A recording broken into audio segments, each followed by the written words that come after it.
Well, fuck it. I'm just gonna start streaming now.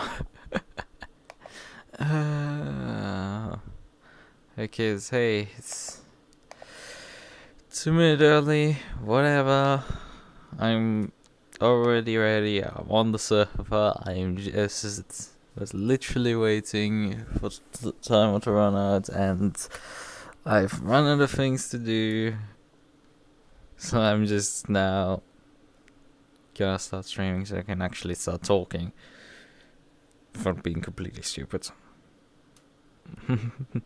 So, yep. Let's just do I have much more to say? Do we need to do something here? No, not really. So I can just switch scenes, unmute the game, not forget that part, because how many times have I left the game now running muted?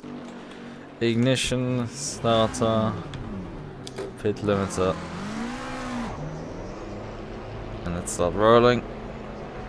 I've already seen something fairly interesting, that is that Peter O'Brien, well, he's driving also a 720S.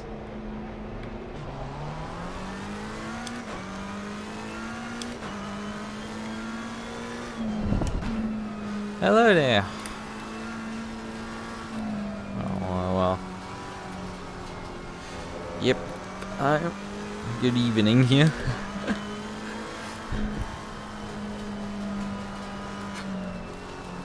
I've been able to roll myself out of bed for this race.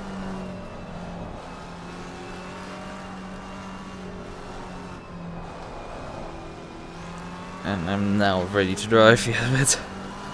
So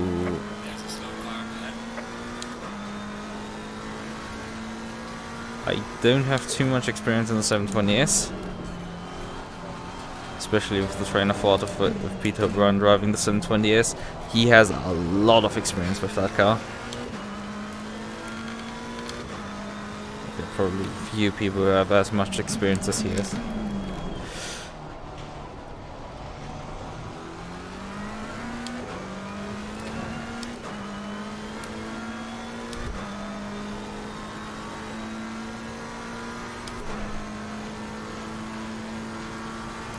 So I'm probably not gonna even get close to him here, as I have to set up the car and everything. I've driven the car before in a 6-hour race. Behaved pretty well there. Around Spa. The only issue we had was that we need to replace the brake pads because we put Type 1 pads. Woo! We put Type 1 pads on the car for 6 hours. Yeah, that... let's just say that doesn't work. Car on the right. Clear on the right. Your pads don't last 6 hours. We got the... when I started the second to last stint,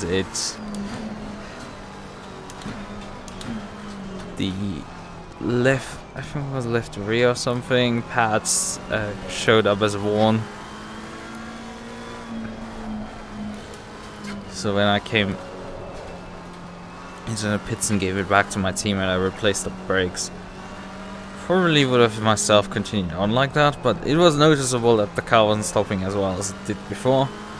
And I haven't experienced a brake failure in ACC. And kind of was like, well, I don't want to put my teammate through a brake failure in case it happens. So let's just spend the extra time in the pits to replace the pads.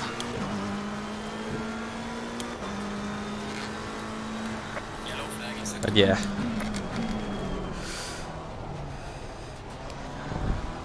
And they're surprisingly long lasting. That's kind of the thing. It's like, oh, they last about an hour. It's like, they were good after 4 still. It's just when one of them started showing up as worn that you could then, like, oh yeah, this is kind of worn.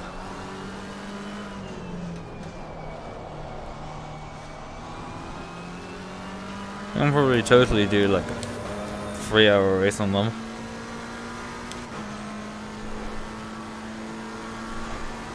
Yeah.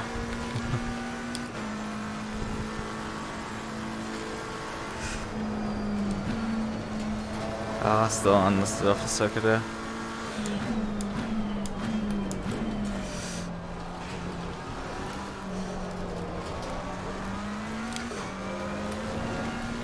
Yeah, I think I need to take some wing packs out of the car.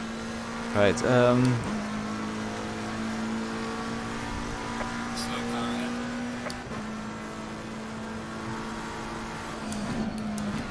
I mean, ACC is on screen.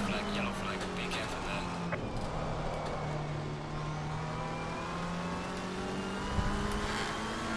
Shouldn't it be?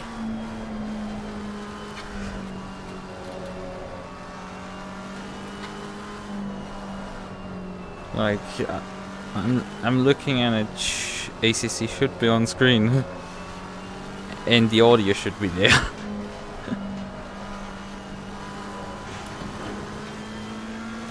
Because it's not like I've done this before where I screwed this up, but as far as I can tell from my overlay, that I should be in the correct scene and everything.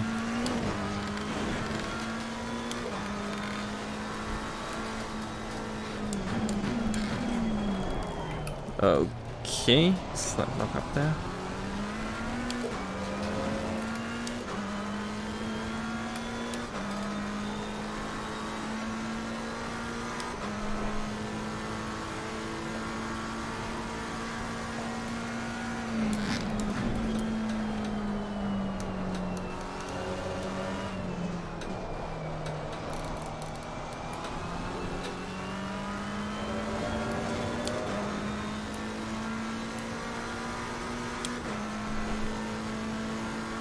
Oh yeah, okay.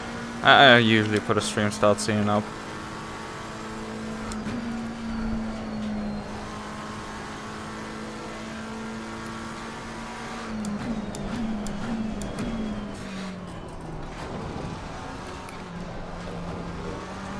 It's just oftentimes I don't have the game even running for that. Right. Okay, let's see, what do we get here? Second off the pace right now.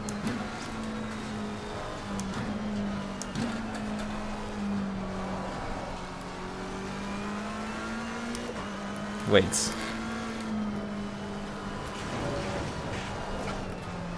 Ah, okay, screw this. But I was like going to check briefly if everybody's still running, because I think they want us to drive a briefing at 15 minutes remaining, because this is the house of practice weekly race, so these would technically be the rookie league.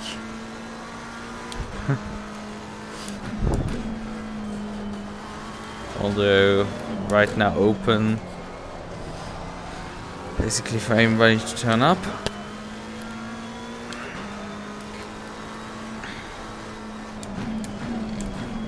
And I mean, we have people like Peter, like me.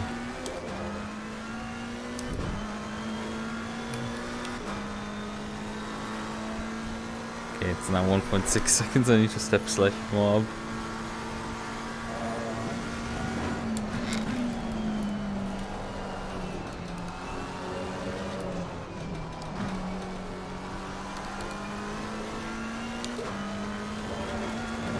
Quite a bit of understeer in the car. Let's briefly check how the tire pressures are. Front right seems to be a bit too high.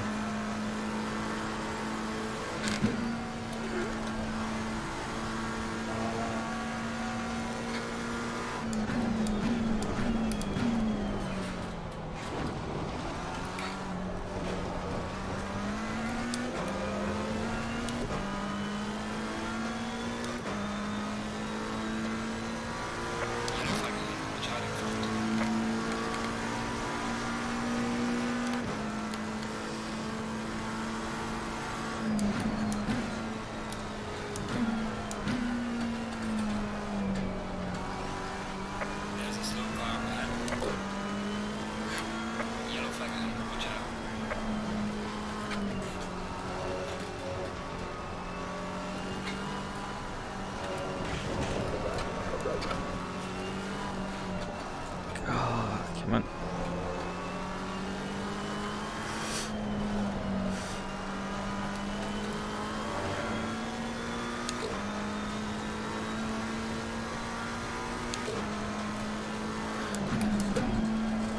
Yes, it's involved a lot of waiting.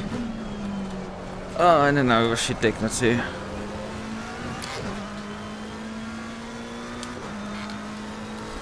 But yes, it's involved quite a lot of waiting for the car to be finished turning.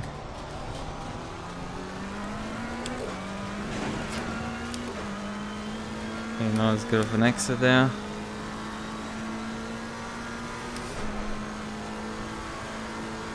Ah, you know the DLCs.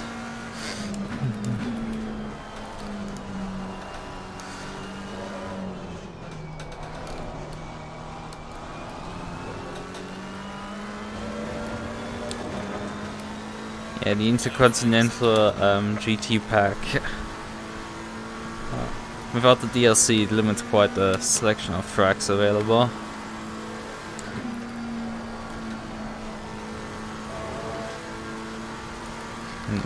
Without Intercontinental GT or British GT, it's kind of limiting of what you can drive. You mean that 720S in general has a lot of understeer, or the mine has a lot of understeer?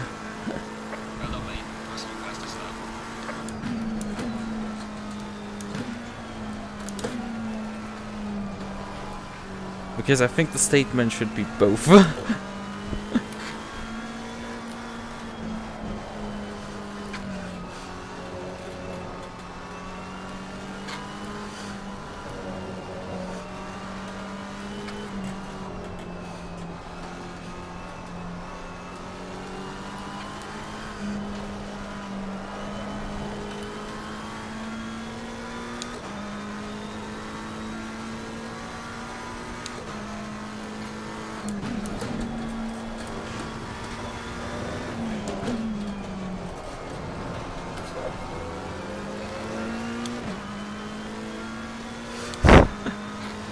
Yeah.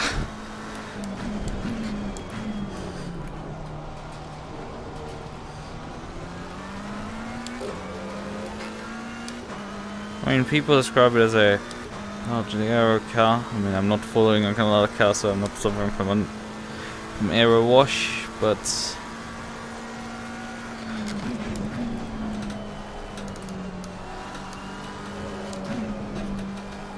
it's definitely an immediate improvement compared to the 650S, which that thing was pain. Complete and utter pain.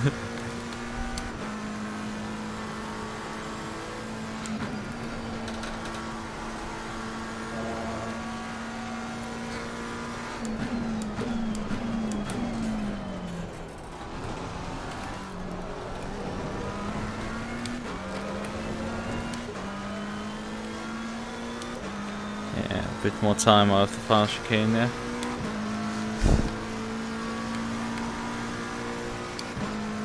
The default sets sometimes are, even the aggressive presets are pretty understeery. What isn't helping with them is they have oftentimes like quite a few, I mean, you can leave a lot of wing on cars. That's not wrong. I didn't take that wrong. ACC does not punish you particularly for rear wings. However, I personally take rear wings oftentimes off the car a bit just to get the car to rotate a bit more in high speed, to cope a bit with the understeer in high speed. Not to get more top speed. You don't really get top speed from taking rear wings off the car in ACC. Barely, yeah. But then those sets come sometimes with, as mentioned, way too much, with a bit too much wing. Like spar sets, every car I think with spar is a pain because the setup has too much understeer upper rouge, so you can't get upper rouge.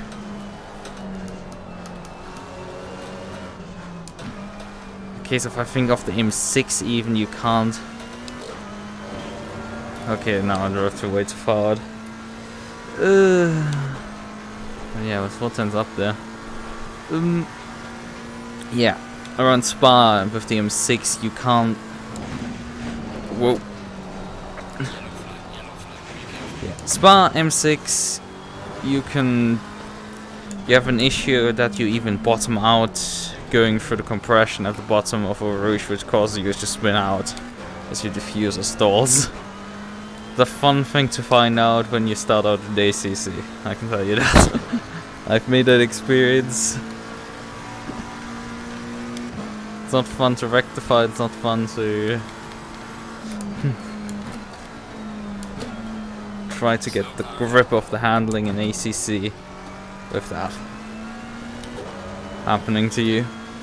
But yeah. A lot of cars have also a lot of brake bias forwards, so you way too much forwards. So you're coping oftentimes with a turn in understeer on them. And you have to take quite a bit of ABS off the car to then finally start noticing that yes, the thing is locking up the front brakes. Although, I think the assists that are on the car per default are pretty reasonable most of the cases. You're most of the time not dealing with too much TC or ABS. Like, I like to take it down, the ABS setting, to see if the car does anything wrong. But it's pretty fine otherwise.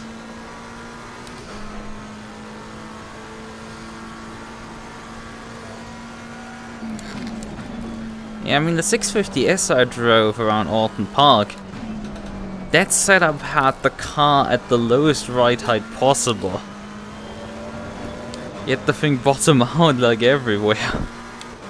Like, I put like 0.4 millimeters ride height into the front and into the rear 0.6.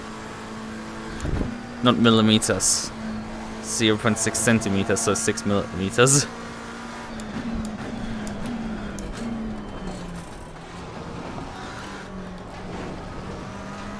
And suddenly, lo and behold, the car didn't like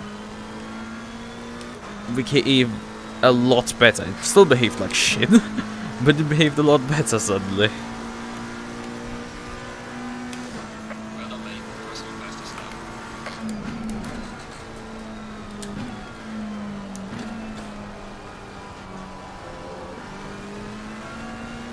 I think there's still some time left in T1 here.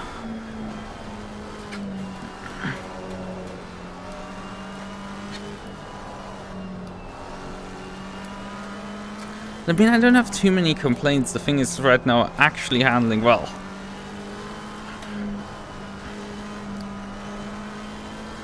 I mean, this has been like one of the best just load the car up and drive it sets in a while.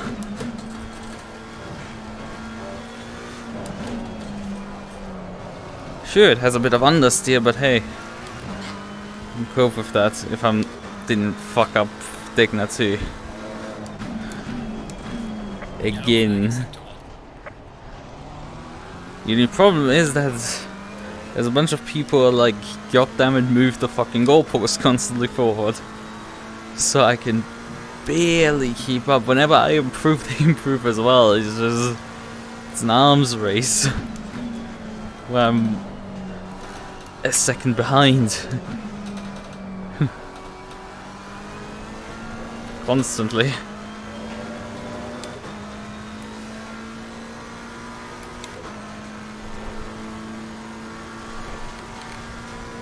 Oh, or using high TC and stuff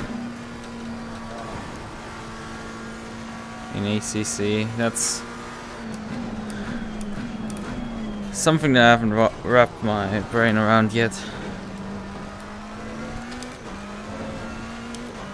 Like the esports setups, I haven't looked too much at them. Haven't seen too many of them compared to R Factor, where I know the tricks of the trade.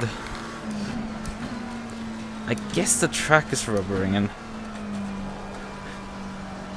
rapidly, because otherwise these lap times are not particularly explainable.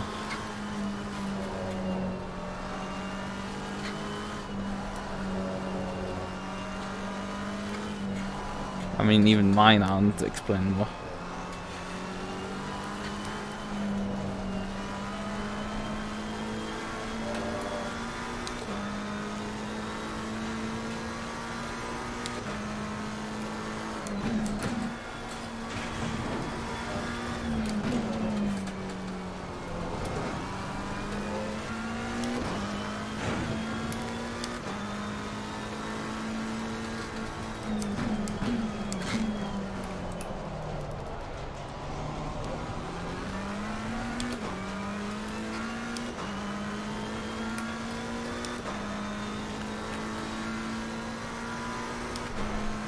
Yeah, not too familiar with. I know that is the case with some cars. Yeah, the thing didn't stop there. Push the brakes, I guess, a bit too far. No. I don't need to be led by. I just blew the corner. I think anyway. Yes, I think he's I think he might be. Who is that? Ah, it's David. Yeah, I was like, wait a second. It has pink rims. Is it one of the coaches? Because you can't put paint scheme really on the Lexus. So he has just pink rims. Ah, thanks.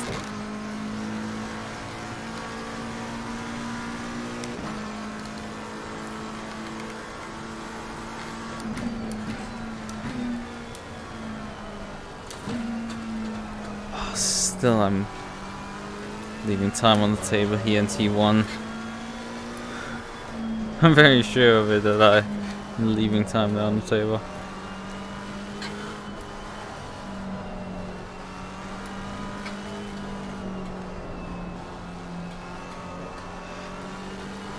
Because the line is just not quite right. I'm getting T1 and Suzuka just right, like that's...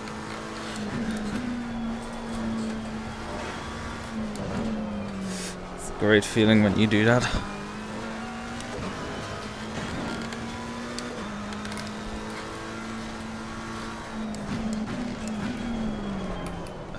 But then I looked up what they happened.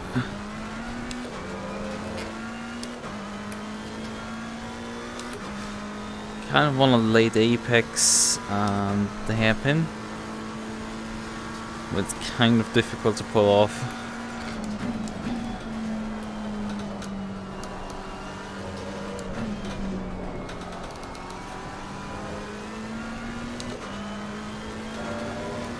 Yellow flag in sector 1.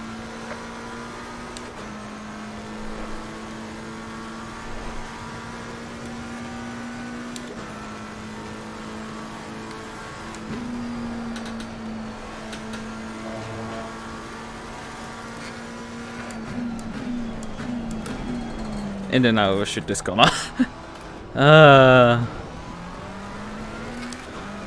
Blew it again. I mean, it's not qualifying, so it's not like it matters if I'm half a second faster or slower.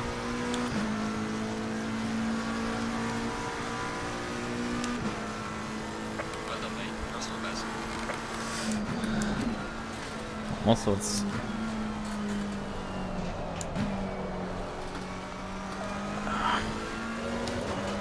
I get hit it so fast for the first part, and then I have to slow down for the second part because of it. Okay, all drivers to the pits. I think I just read. Right. Okay. Yep. Oh, Larry wrote that. Okay, 31 people. That's not particularly a great attendance considering the race was completely signed for. Like a couple of days ago, till I realized, oh wait, it's just a slot open. Like yesterday. So,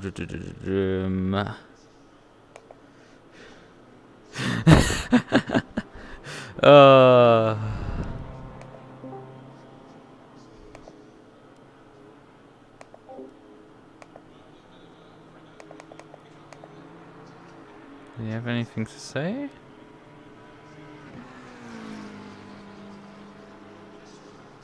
Is my audio correctly configured?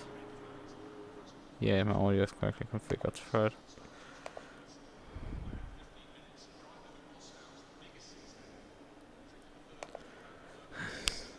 Nah, I don't For think. those of you that showed up when I asked the first time, thank you very much.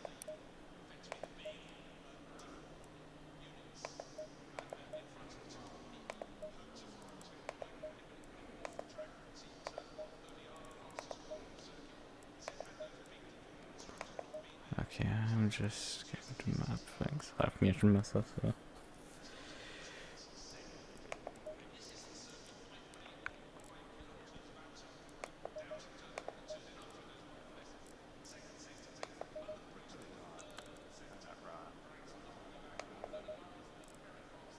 Oh, Ilpo.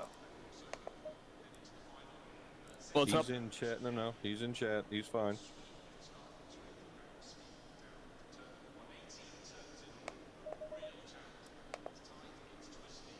Is Mr. Moss here?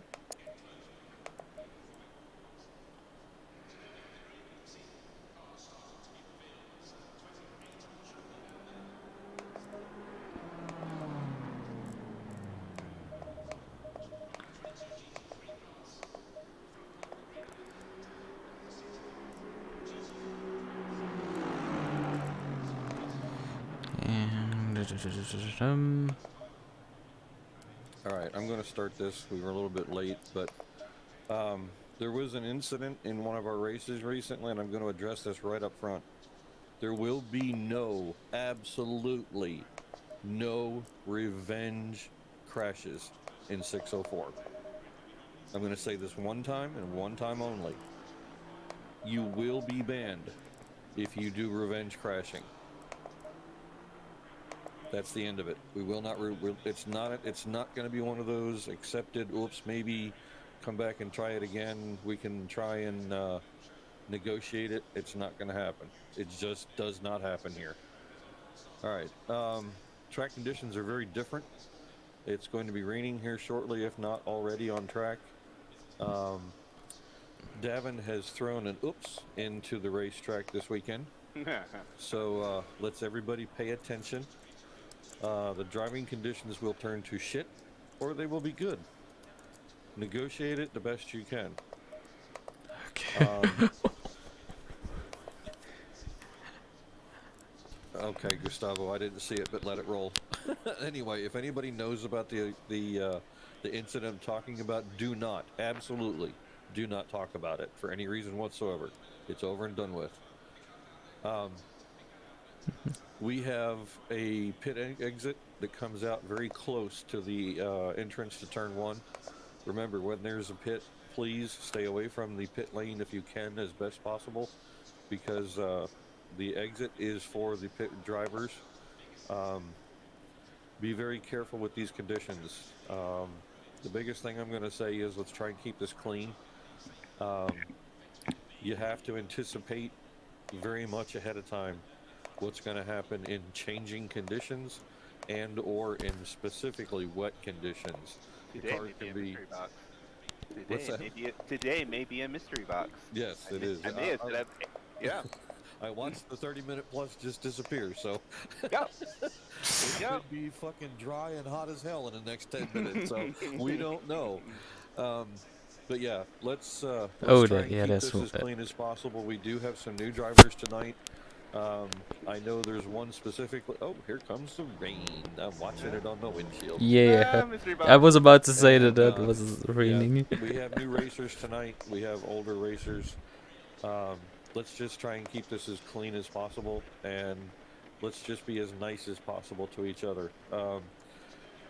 Mike from 604 wants this place to be a fun racing community. That's all there is to it. That's end of sentence. That's what he wants. That's what it will be. So from now on, if you guys have issues for any reason whatsoever, you come to one of the admins, one of the coaches, or somebody like that. Don't take it out on anybody on track. You know, you were all grown adults for the most part. We can deal with it. If you have to pit the fucking car, whatever, rage quit, whatever, but do not crash anybody else. That's it. Have a good night, guys. Yeah. Thank you. Have fun. Thanks. Quick question: if I chose the wrong car, do I get an advantage in the race or something? It depends on how the race goes. If you chose the I'm- wrong car, it wouldn't let you in, Henry. You know that. No, I was working on the setup for the Lexus, but I just was surprised to find the GTR in front of me today. So yeah. Hmm. I have to admit, I thought I was in the Lexus for this raid, and I'm stuck in the McLaren. So yeah, As long as it's not the 650S McLaren. Yeah. As long as it's not that was painful for me. With that, I always say it's a terrible time to be literate. Oh yeah, no. deal with it. Oh Exactly. no. That's funny. Oh, minus. It is back to greasy. Oh my god. I know. Track's It's even a like mystery from box. yesterday. HOP was kind of like that too. Like some of the sessions were dry, some of the sessions would be really wet and then would dry. Some of them would be kind of bleh, right? So everyone got to roll die today all week. So Yeah, I know. I tested at least 3 times, and for my 3 chances, I had one that started damp, went dry, and just before I finished, it was kind of wet. yeah. And then the next one was absolutely a fucking downpour for like Yep. 10 minutes, and then So it dried out the rest of the way. And I'll And put then it the to other you. one was like, all the way through. And I'll put it to you this way, just so guys don't freak out. Today is the casino roulette wheel weather day. I'm not going to do that for the other 2 off-season races. I did it for Suzuka today because Suzuka has a little bit more space and bomb in places. So What the fuck happened in the pit lane just now, Moss? I just watched that. What was that? Sorry, man. That was probably me. I was messing with I couldn't get off my my pit limiter. No, I was in That's what Moss's car happened. and he got nailed from behind. What the fuck was that? That was me. Don't hit what you can see, goddammit. That was obvious. So, These big I'm yellow- gonna give that a little bit of a pass today because of how the weather's gonna go. It's gonna probably be a tricky day. So Devin. Look, I have a last name of book for nothing. You have to look at the number 823 car. This motherfucker's banana yellow. You oh, I can't saw it. I saw it. I'm just giving sympathy. I saw it. It was pretty funny. This is a free pass because you didn't pay attention. Yep. Yep. Yeah, you could just that go.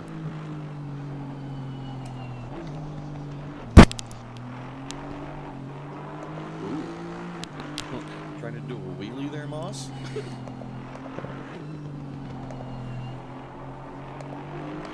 Yep. So, right, let's go back to our regular schedule program, and that is doing some driving. Hello, would you kindly let me back into my driving perspective? No, we don't. Okay, fine. This is my race set right now. My dry set. Immediately when they said like it's gonna be dry, let's just it's gonna be changing conditions. Immediately save my dry set just in case I need it.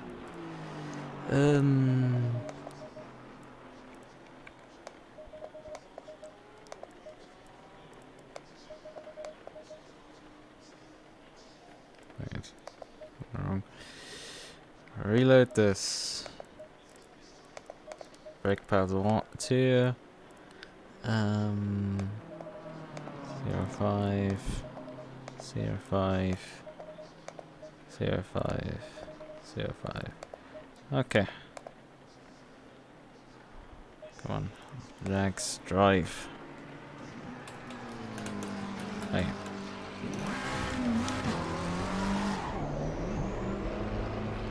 Dry tires. What condition is the track now? Damp. I just want to see how that performs. Oh wait, the session is already over. Ah, there's no red light at the end of this pit lane. This is an R factor where you get penalized if you drive out of the pit lane with a red light on.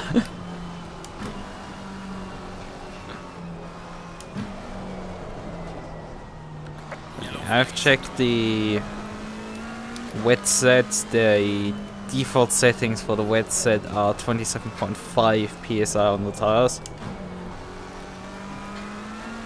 Not sure how well that would actually perform.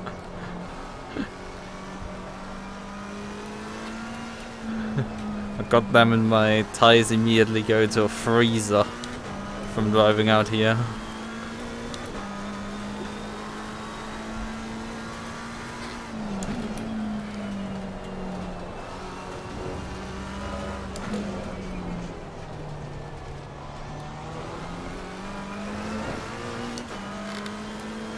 But yeah, the weather randomness isn't actually that high. They set the weather to like 0.2, 0.4 cloud coverage, something like that, and 2 weather randomness. So it's not like it's stupidly random. Green light, go, go, go. We have a fast track right now. Okay. Current sets. Come on. Set up, load. Fuel. Reduce this. 26 liters right now. Should be good. My tire set 2 has been worn, but tire set 1 hasn't been. Has also like graining my tire set 2 on it. So crank this car and very quickly get out on track. It's not an optimum track, it's a fast track, but we just need to get now out in case could we decide to actually get out? Right. But yeah, 27 default will probably time it got drier. I don't quite fit. Yeah, they would overpressure very quickly. Yeah, 27.5 is pretty high. This is the value. Like those wet sets are made for wet conditions. And they have like stupidly high settings of Yellow flag in sector 3. everything on there. Are you just trying to get the gap, or are you just slow? It's a bit hard to judge. Water.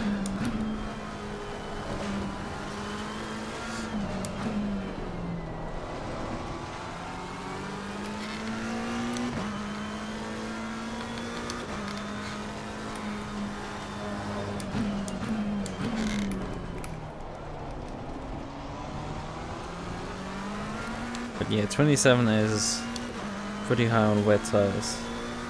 What's the weather progression here? Actually, for this session, the weather prediction for the next 30 minutes is dry completely, just cloudy.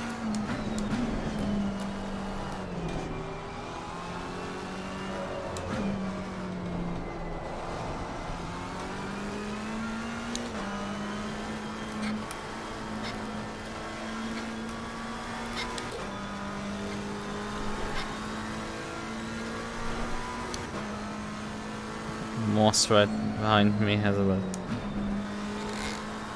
leaving good gap, so I can encroach on his gap a bit more.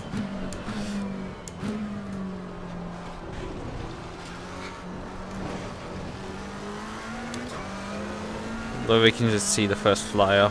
2.5 seconds should be enough for the first flyer to not immediately run in his gearbox if he has some resemblance of face.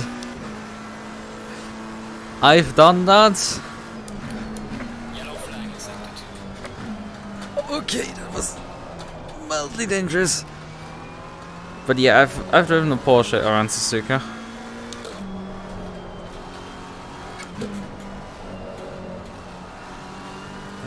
In a 2-hour race with wet weather in it as well.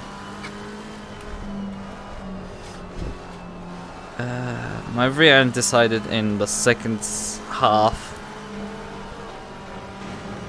on the wet tire to just give up. Just packed up and left.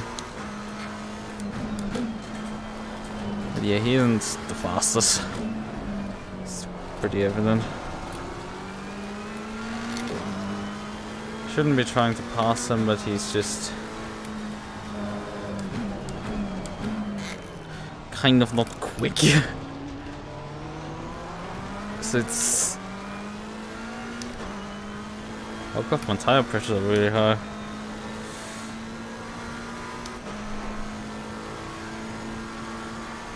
Shouldn't be running into traffic issues around this track. Like, this track can support 100 cars. Okay, when you're doing qualifying with 100 cars at the same time, it's pure unadulterated madness. The cars are just stacked upon each other. Yellow flag is sector 1.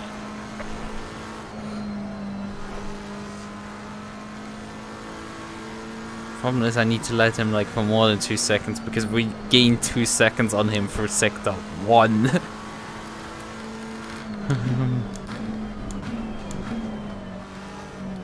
Oh, sorry.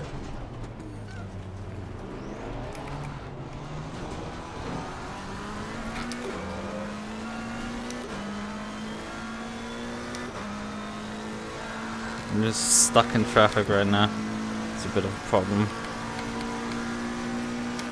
So sorry for holding you up. Personal fastest lap.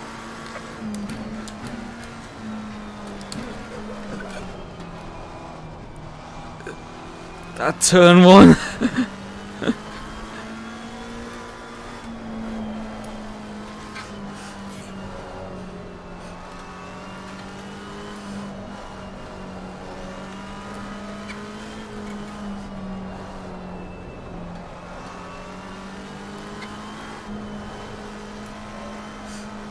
I'm pretty sure the Porsche can take this section faster. It's just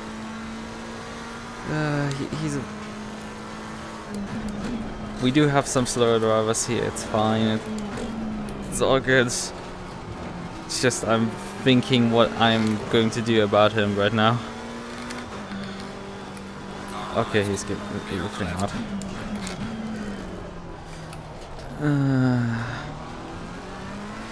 Sorry, but I just got stuck there. Collection. Yeah.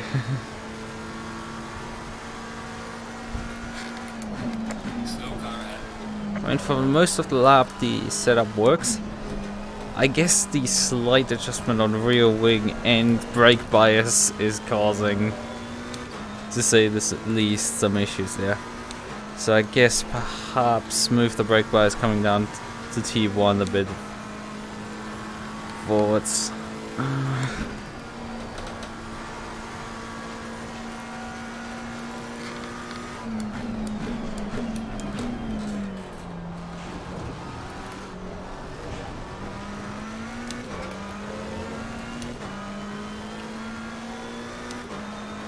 Yellow flag ahead. Be careful.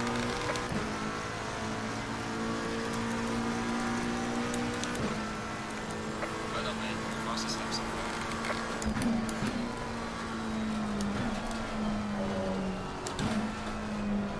Look at that. Car doesn't die. Only problem is cranking the brake bias backwards again. There's a slow car ahead. Yellow flag ahead. Good job. Oh no! Flag is sector 1. Sorry! Got some severe damage on the front. I got Bianchi'd. Okay, that's too dark. Sorry, that's way too dark. I'm so sorry for that one. I just got sucked off the road there. It's so easy to do. So easy for that shit to happen. Up that hill.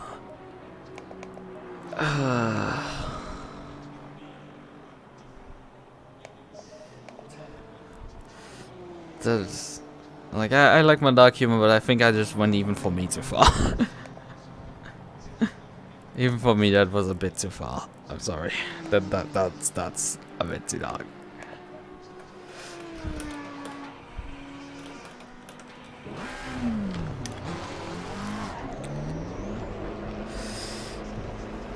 Alright, okay.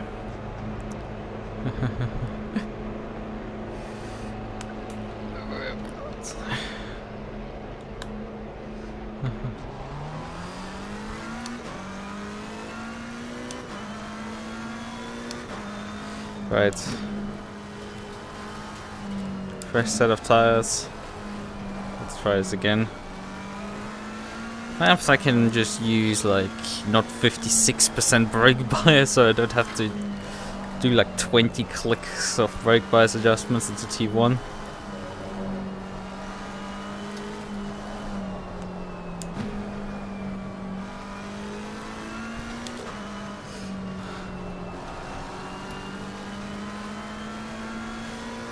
He must be like looking at it. He was in the process of escaping and it just suddenly gets hit. He must have gotten scared to shit when that happened. Must have come out of nowhere when I hit him. It's like, it is this. There's a one car. It's like that one pole in a parking lot, and you still somehow find a way to hit it. It's like magnetic, magnetic, and you just find a way to hit it.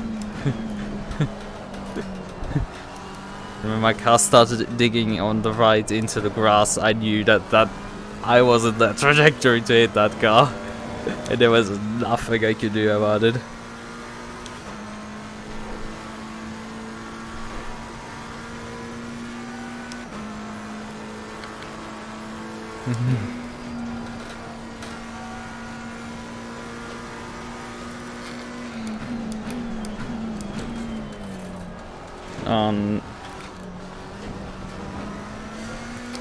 Slow boatly driver here.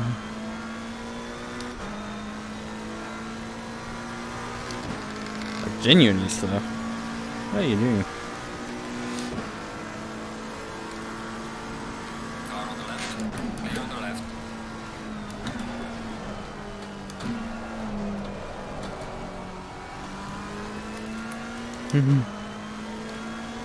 It's racing time!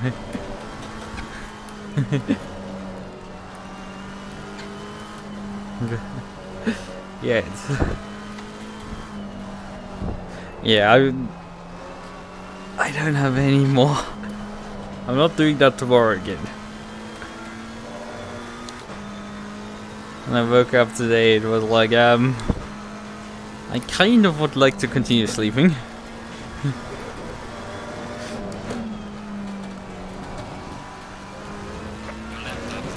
Ah, come on. God damn it.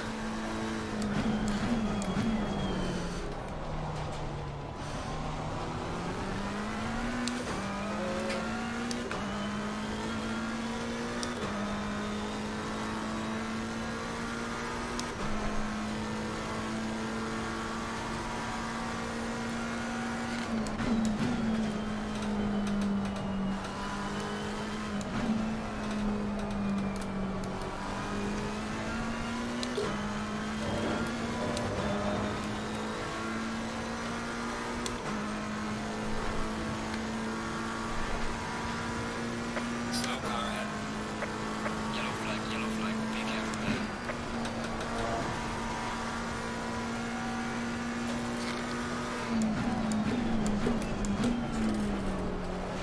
Yellow flag acceptable. Why every time I come through the chicane there's somebody dead? Hold on, I would have with this lap nearly gone onto provisional pole. Oh. Oh, that's interesting.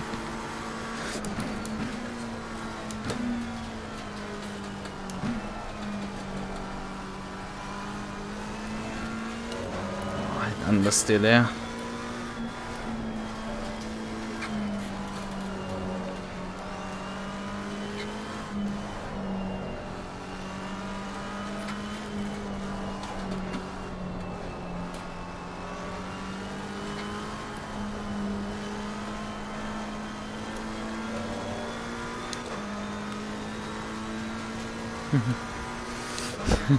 Free is the perfect race up, yeah.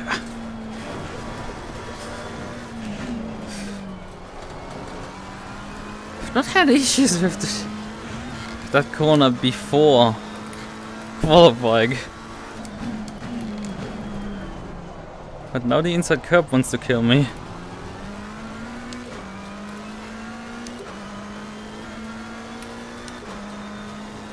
Suddenly. And very violently.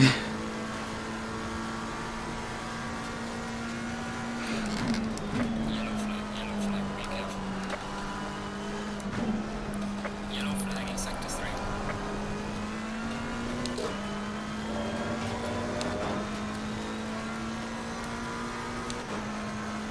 This lap's not as good as the previous one.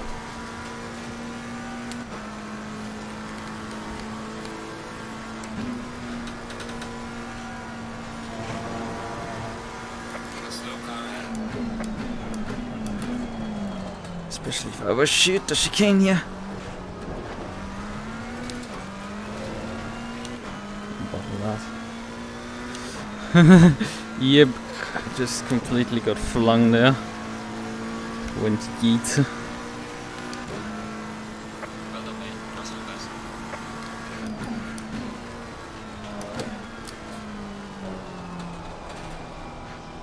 I don't know what it is. I'm using still the same brake bias as I did in my first Qualy run. Yellow flag ahead. Be careful. Didn't adjust anymore. For T1 the car's now stable into T1. Ask me something different, why?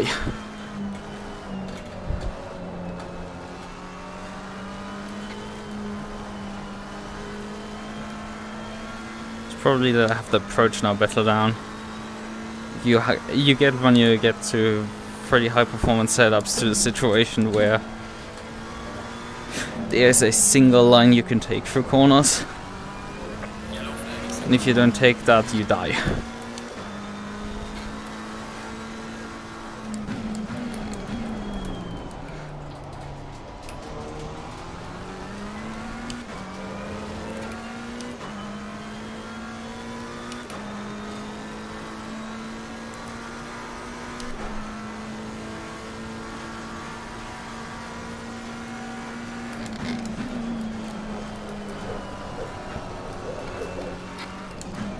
I don't know how the hell this car how I didn't die there. Like, how am I gathering these slides up? Yellow flag ahead. Be careful. How far do I have behind? 3 seconds, okay, I need to be slightly careful. It's fine, I have enough fuel to get around the track. The fuel won't... I just topped under 10 liters to go. God damn it, Porsche, don't lose additional time now.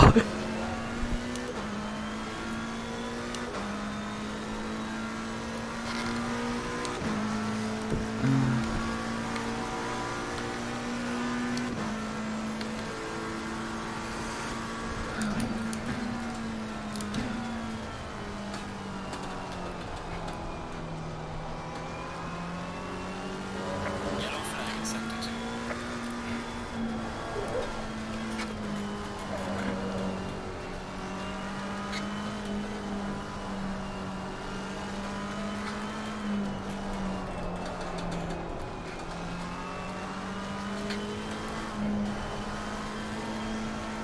Oh no, understood off the circuit there.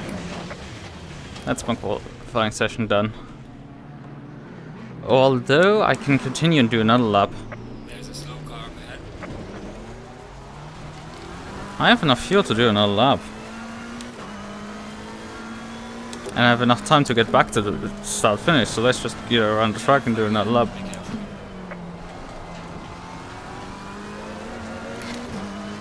I can't escape.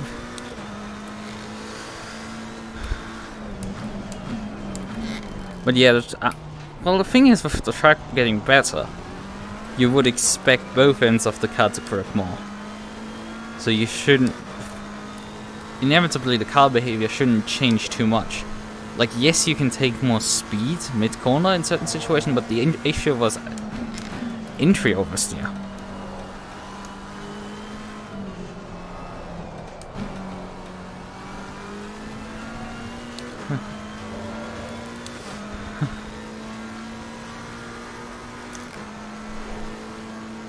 Oh, Mercer. Okay, we're dealing here with really fast people. Pretty gosh damn fast people with Mercer, Peter. Like They're all really fast drivers.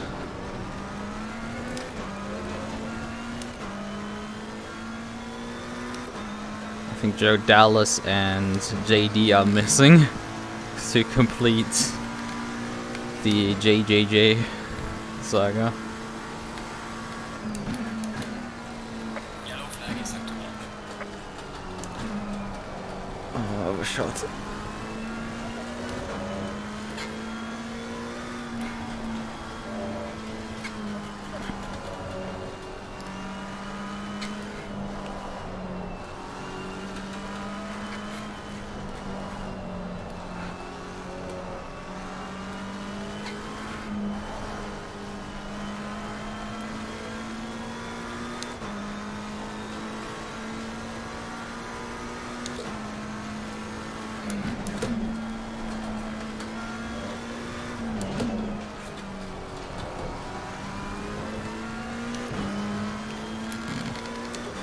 Not a good day, not too.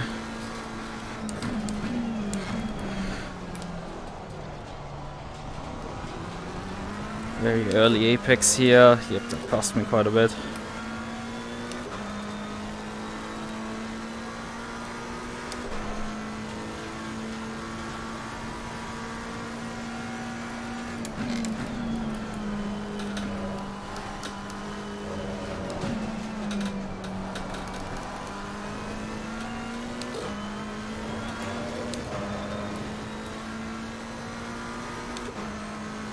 Yellow flag is sector 1.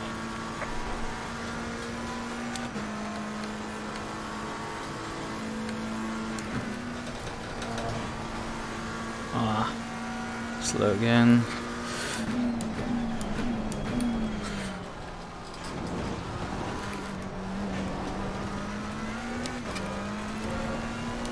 Yellow flag is Charlie. Gods. That's not fast enough. And I got 2 people past me in the end here. Is now over. So we're P5 on the grid right now. Probably gonna stay P5.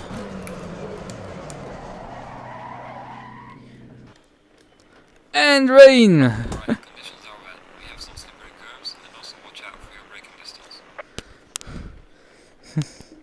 Oh yeah, rain. I have another driver, 720S in front of us. Okay, we have only 2 minutes for setting up the car for wet. The track is defined as wet, so we're going to put... I don't have a fuel math done yet for the race. Oh well, 50 liters should probably be enough. Let's apply current pressures from my dry tires. Strategy 1. 50 liters should be enough to get to the pit stop, I would say. So here, wet tires, brake pads type 2 onto the car. So, tire pressures. What are we gonna take? 27. I think I'm gonna just right now take 27 to... Oh yeah, and the rain is going to end actually. About 30 minutes into the race. It's 27 flat. Maybe even lower. 30 seconds. I'm getting run out of time here. Just current pressures for the second set. Pit stop 20 strat. seconds. Right. One click of wing on the car. After the garage. 10 seconds. Yes. Okay. I just wanted to make sure that everything is set up. Okay. Stay single file.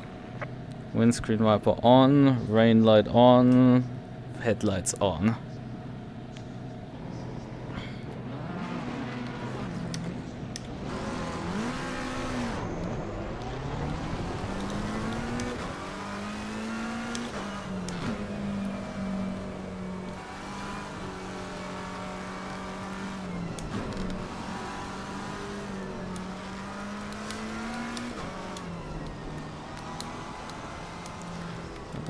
Just briefly change the dash.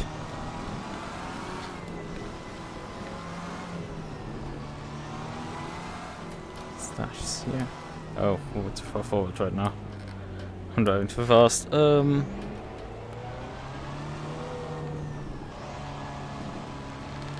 Which page do I like again?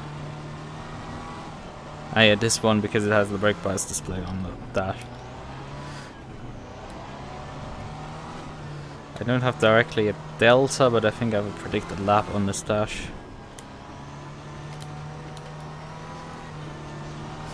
So yeah, go figure. For brake warming, oh yeah, I didn't open or close the brake ducts. It's actually warmer now. But we're using also Type 2 pads now, so all of this is gonna be interesting to say the least.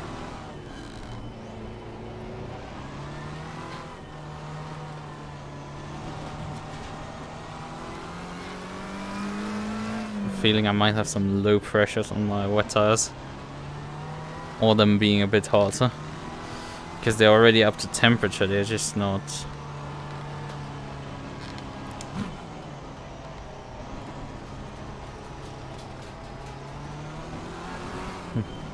But they're not up to pressure and I'm not racing yet, so.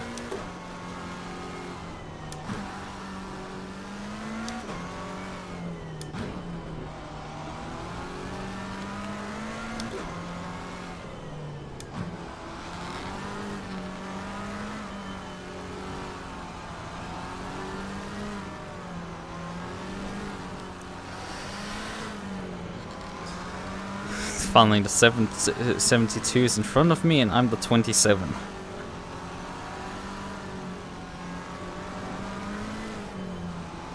Okay. My brakes showing up as a bit hot. That's all fine, it's all good, we're just warming them. So take the brake bias, ABS back down.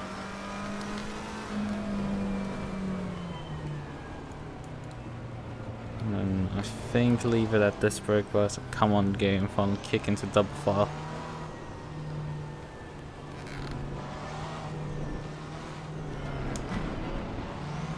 Going double file.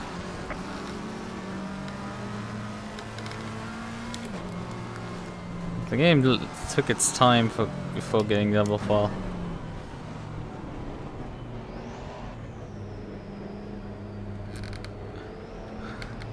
Jesus Christ, the pace here on the pace lap is so slow.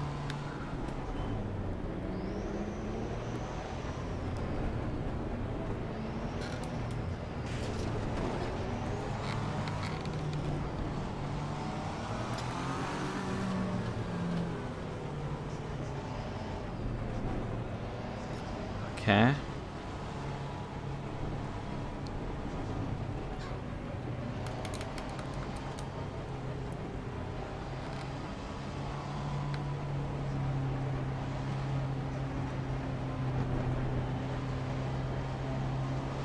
Now speed limited. Green light, give it okay.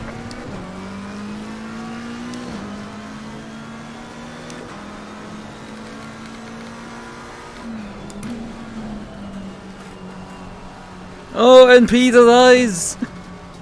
Oh no!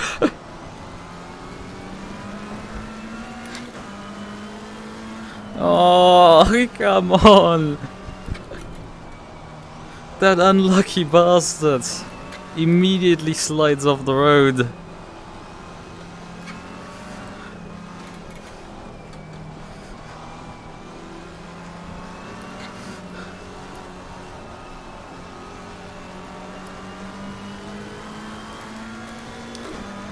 Switch the windscreen wiper a bit faster. There's definitely quite a bit of water on the track, to say the least. It's a bit lucky that I'm stuck behind this guy because, well, he's going to have to do the first step into every corner here.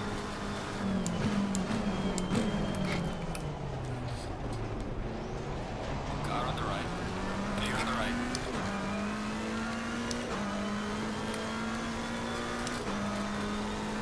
But yeah, it's very wet, I think. Have to be careful here.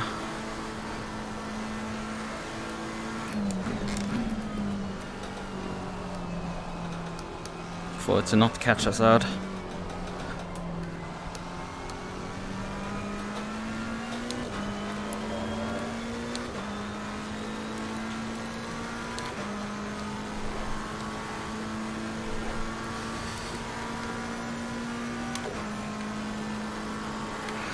How fast can you take 130 out with wet tires? Answer, not particularly fast.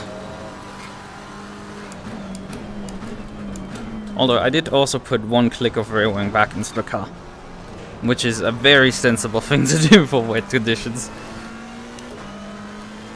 One click of rear wing, I put one click of TC back in the car, right there.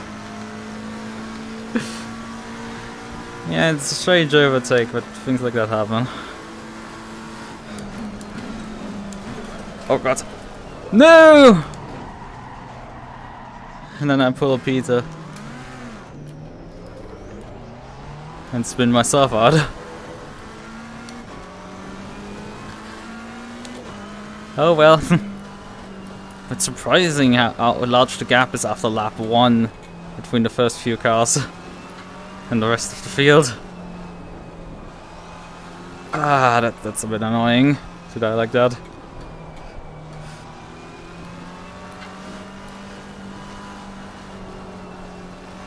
I should have been more careful there. I knew turn 1 was treacherous and then it completely took me by surprise still.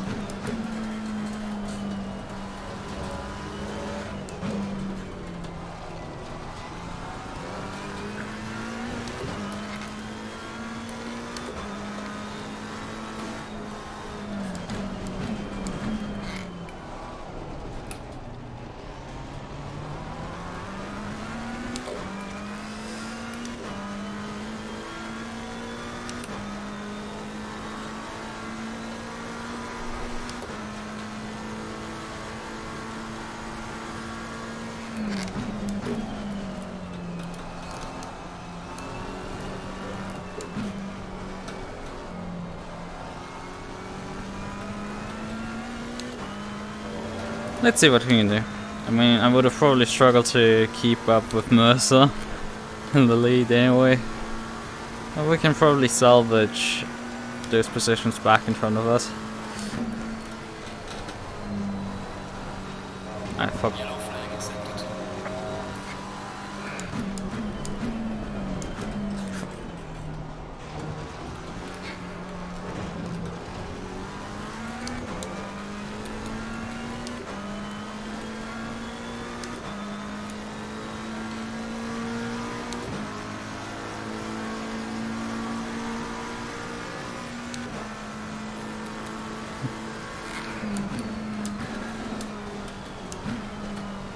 Okay. So this way I'm getting under the center out of T1. Like, damn, T1 is treacherous as hell.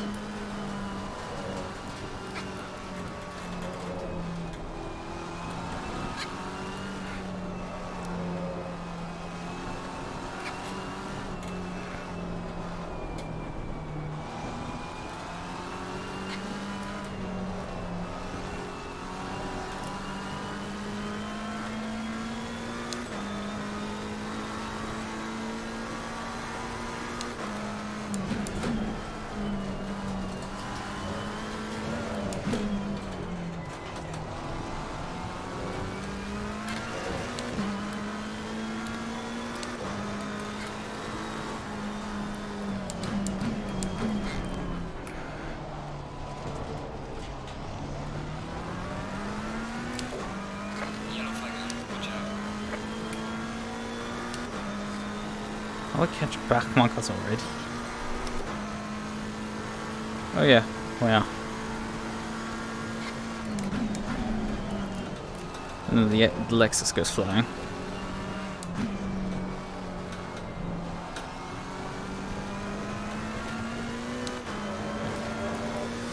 Not quite close enough to capitalize for you.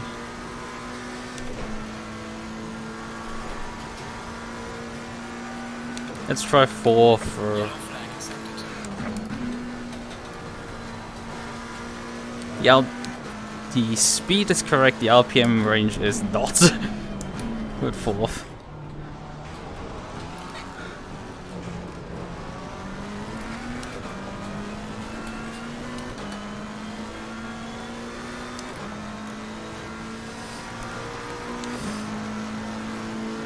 Yeah, we noticed that it was a bit too much brake bias into T1 last time around.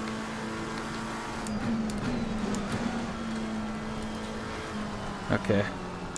I'm starting to get there.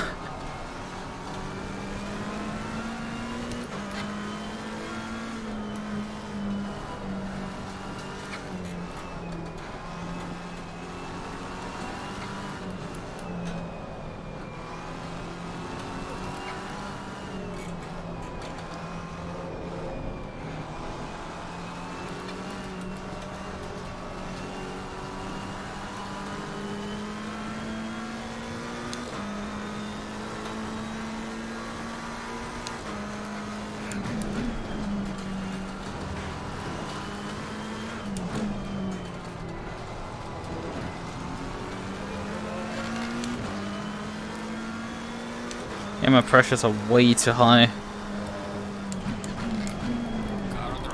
Sorry. Clear on the right. That was my mistake, completely.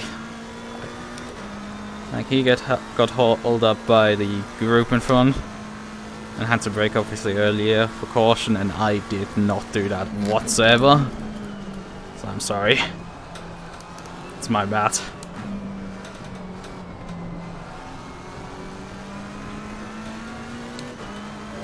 But the other 720S is doing some teamwork here and holding everybody up so I can pass them.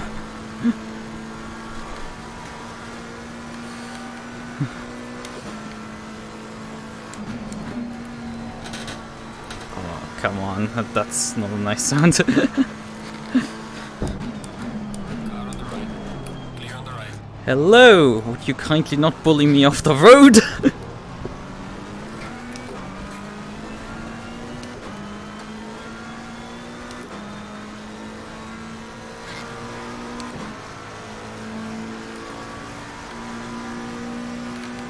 Okay, Fastest lap of the race, man. Good job.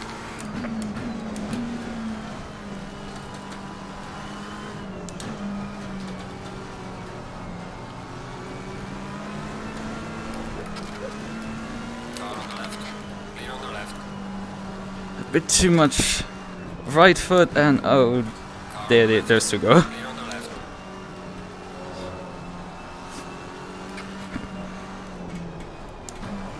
Well then, we haven't seen how those two are actually, not those two, yes. How the Lexus is performing on this track in these conditions.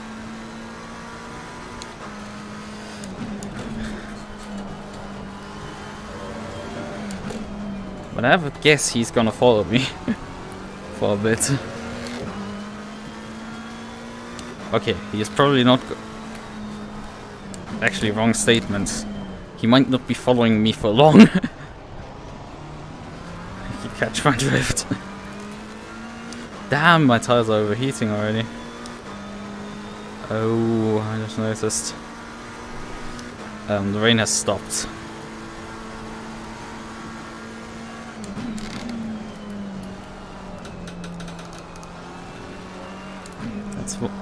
My tires were already high pressure before getting to this point, so we're now up to 32 psi on my frontal left, and it's warm to say the least. So yeah. Actually, you can take it in fifth now. Slow car ahead. Corner.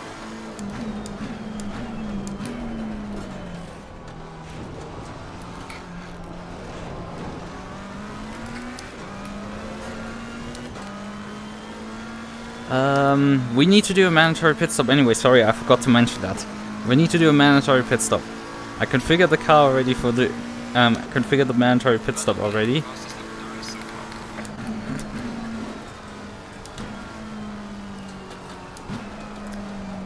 far. So I have a dry pit stop and a wet pit stop set up. Although I probably need to adjust my dry pit stop a bit. Also, how much fuel do I actually need to add to get to the end? 20 liters. Because I never did the fuel math. I just took 50 liters at the start and then went, well, I can just take the rest in the pit stop. About 20 liters it says. Oh wait, this is not gonna be right. Because in the dry conditions we're gonna go much faster. Yellow flag ahead. Watch out. Slow car ahead. Because in the dry conditions we're gonna go much faster than before. Fuel consumption is gonna go up. Because it usually does in dry conditions. And we're gonna go much quicker. Yeah, I need to take more fuel than that. Probably a good idea to like take 40 liters just to be safe. There's no penalty for longer refueling, so I can just take the fuel that I need. It's just I'm going a lot more weight with the car around, but this is a GT3 car. It doesn't matter particularly much if I'm carrying 20 liters or 40 liters. It doesn't change too much.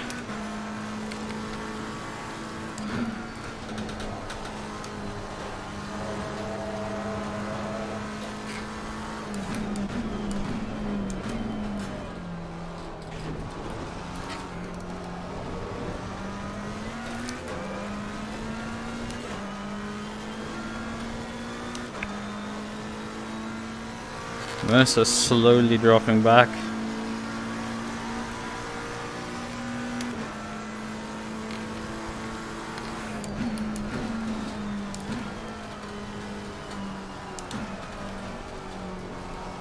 But one person that we can definitely not forget about is Peter O'Brien, because he might just come back for the pit stop. Although spinning out on lap 1 is probably like just not gonna help him in terms of... Well, that's a way to not have to lap the other car. Thanks, I guess. But he probably has to fight for the field, so that's gonna cost him a lot of time.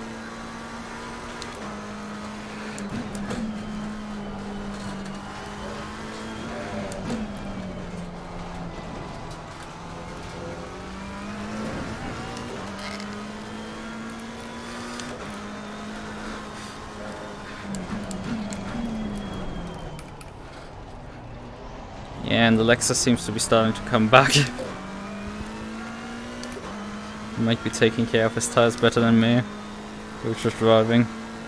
Yeah, it's very ballooned on the UI, and it's showing up very orangey red. Kind of stopping to be orange, the tire. But there isn't much we can do about this. We are actually on greasy conditions already. Like, the track has already switched to greasy, it's no longer wet.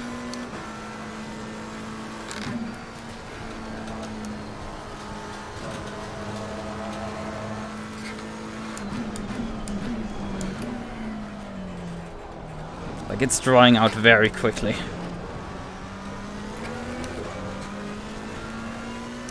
Despite the very low cloud, very high cloud coverage, and yeah, but I mean, there's still like 30 cars moving water off the track, I guess, and it's not particularly cold either.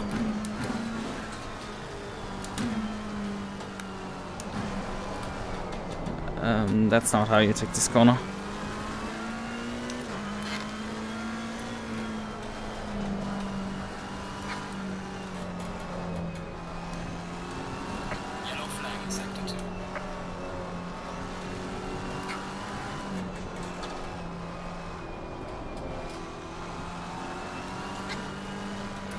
But yeah, it's a 10-minute pit window that should open fairly soon. Or it's probably a 10-minute pit window, I'm not quite sure. Yeah, for sure. That's the strat,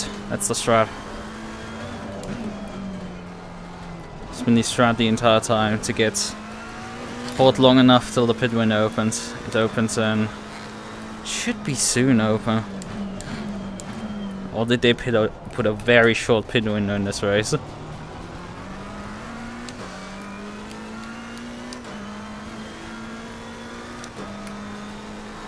I'm just noticing it would have put me on worn dry tires. Nah, I'm not gonna do that, Chief.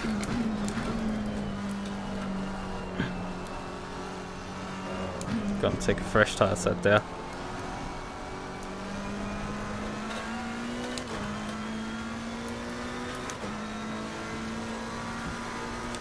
How do I want to change the pressures for a greasy track? Maybe I don't change them at all.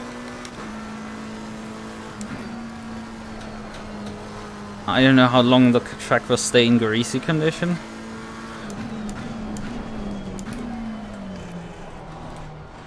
But it probably won't be the entire race at this point anymore. With how fast we'll change if we change from wet to damp to greasy.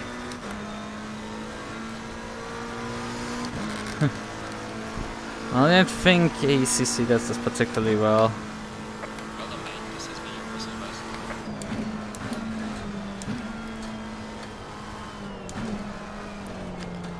And honestly, despite how high pressure and everything it is, they're still performing pretty well.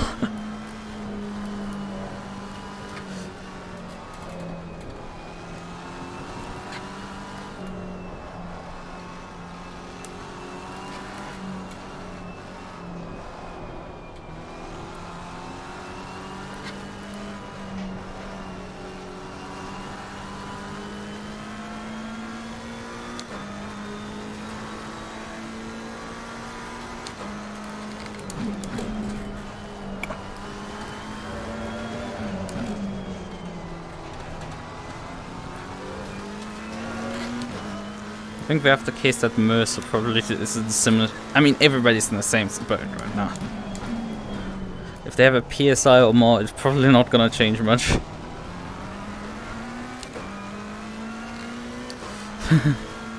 Yeah. I don't know either. I mean, RF2, I would for sure try those wet patches at the side of the road. Not sure it makes really a difference in AC. I know there's should be probably a slight difference, but I don't think this is really like wet or anything. Well, I mean, it doesn't harm the rev a bit. Yes. Right, 40 liters configured.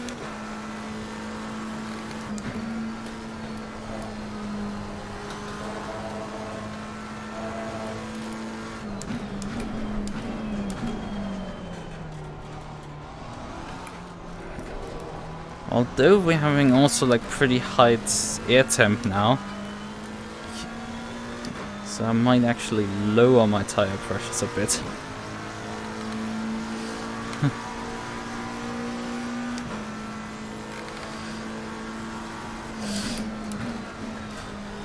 And that's the thing with changing track conditions. Come on, when does the pit window finally open? It's a 45-minute race. We're nearly at the halfway point. The pit window still isn't open.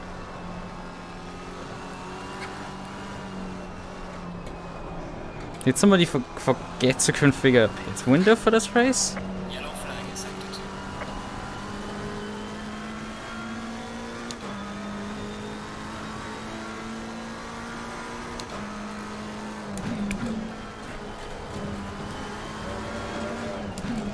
Because then it will be interesting. Because then you might just nah, it's probably better. Yellow flag ahead. Charging front. How are you guys? Well, dead tires. Why am I asking? Bruh, when does this thing open?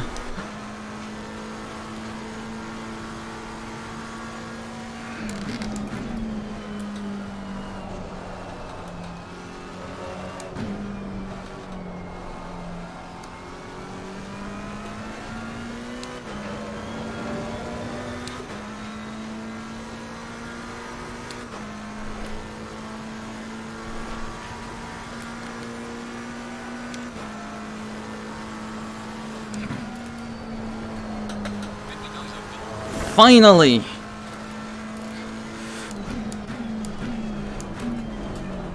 Is everybody gonna come in immediately?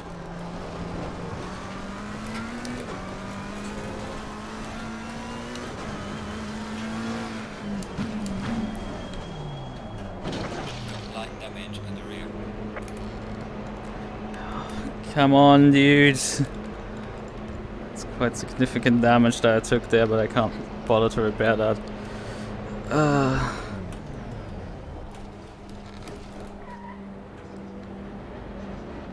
Come on, go up the jacks. That took a long time to get the car up the jacks.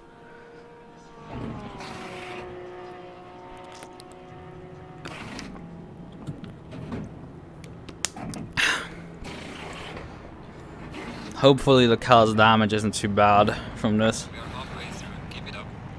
But 10 seconds of damage isn't good is not a good indication.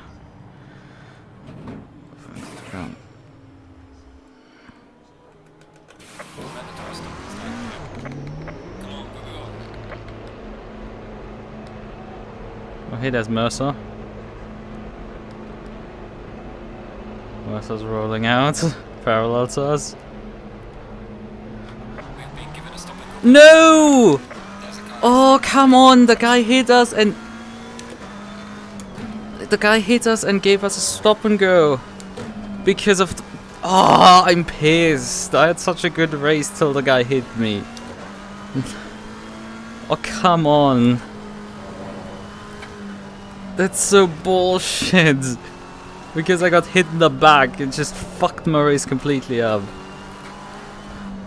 Like, I could have won this and then get robbed because...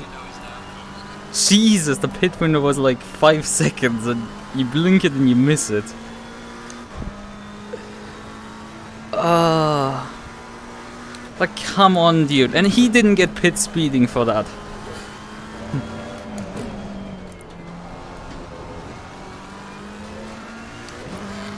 Once he gave me pit speeding, like, why?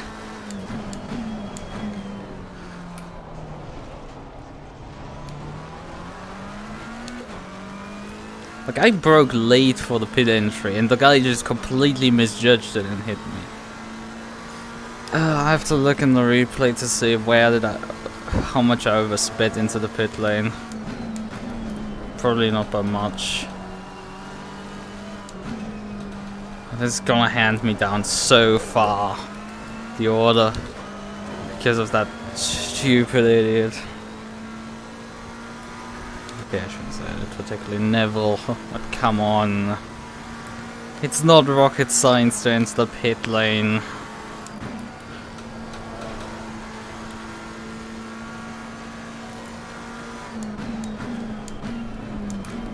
You know, fucked my race completely over because of that.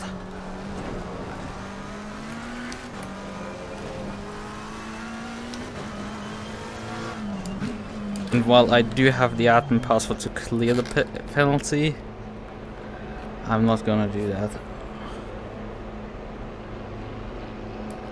What did I break for the wrong line?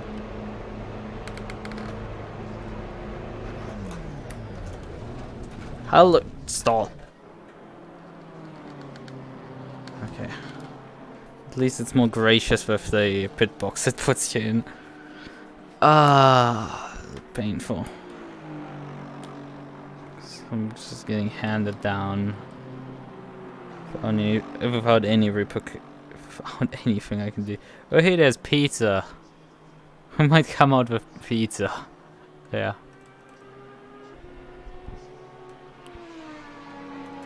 Come on, let's go.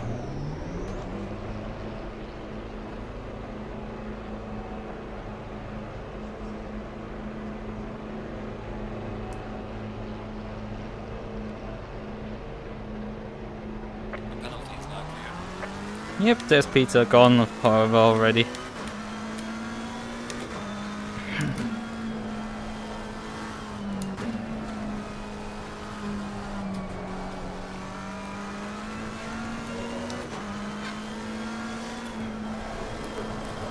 Yellow flag is set to 2. Jesus! I think my rear end aero damage is now haunting me. Yeah, I think I have rear end aero damage because of that impact. So I should have taken the repairs, taken the pit stop, because now I would have needed to come in. This is... Look, I can DQ the guy if I want to. I'm one of the head stewards. I can DQ him if I want to. Am I going to do that? No. It's a fun race. Oh, hey Peter, how is it going?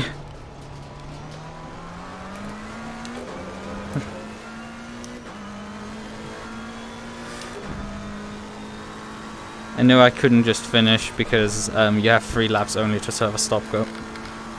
It's not a time penalty where I could like finish the race and then remove it.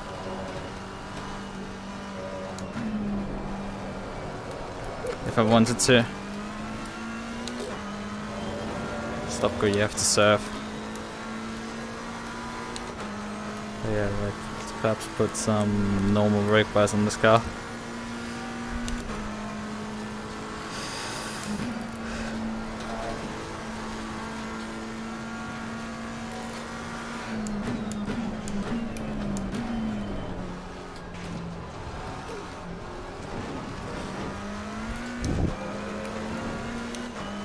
Yeah, Peter's having a...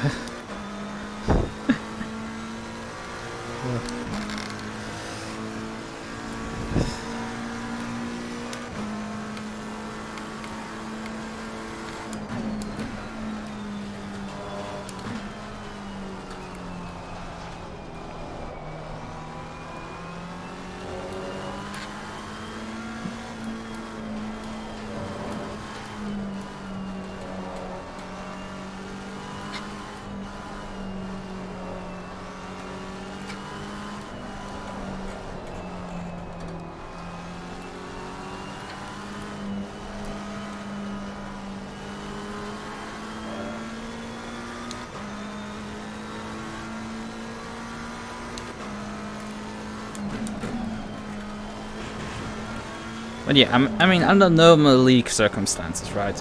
We would have a stewarding, we would be stewarding this race. Obviously, we're not stewarding fun races like this, and we're also not stewarding the, in general, the practice races.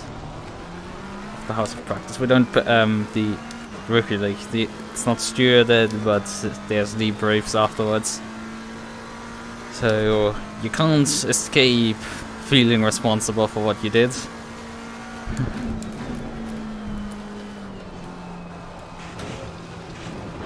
Hey. Car on the left. Clear on the left. Car on the left. Clear on the left. Because what, compared to me, he has actually a working car, so... Because I think my car is quite damaged from the impact. No! Jesus!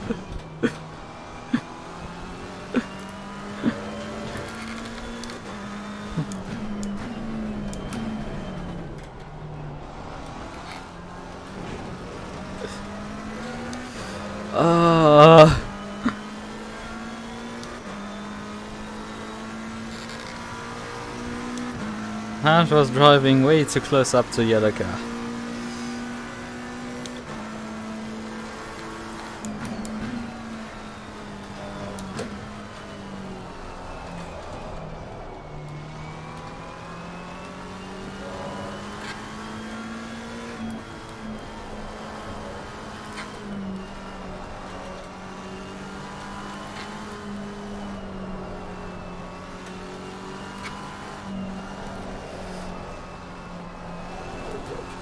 I think there was contact. It's just a very light tap, and that's all you need in a high-speed corner in ACC to absolutely murder someone. He held on somehow. But I mean, you can tell that I'm losing pace with how fast he's going. Like, he's just vanishing up the road, and I cannot do anything about that. Okay, thanks. Car on the right. Clear on the right. I don't know if that was intentional or if you just wanted to let me by. or if you just messed up there a lot. But I'm just gonna take it.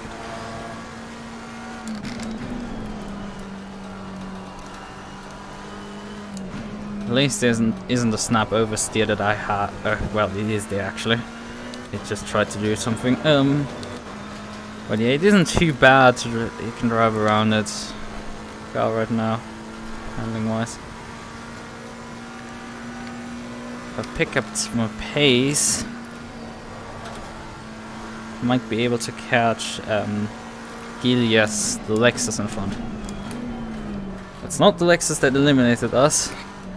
Be very clear about that. It might look similar, but it's not. It depends always with the damage.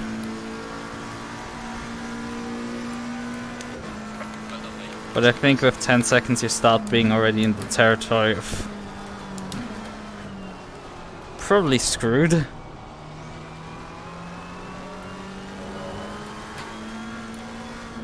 Because ACC, you have very short repair times, but if you take a minor glancing impact, it's not gonna slow you down. But you can take damage and then have absolutely no pace.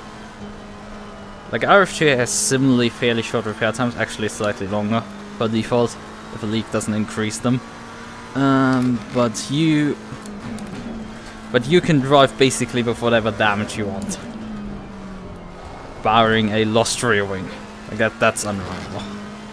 It's actually even bugged that if you repair the car, it doesn't really fully restore the car. Yeah, that's a hilarious bug as well. Just RF2 things. But yeah. In RF2 it would just be like, well, like you can have a steering wheel bent by like 20-40 degrees one direction and it's fine. But in ACC, if you take a bit of aero damage, the car is just gonna lose 4 seconds a lap very quickly.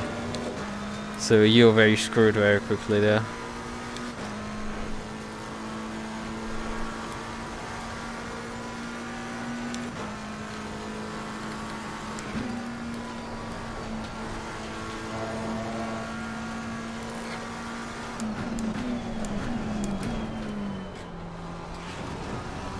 And if you have in ACC, you can also completely lose the steering rack, which is just not a thing in R Factor.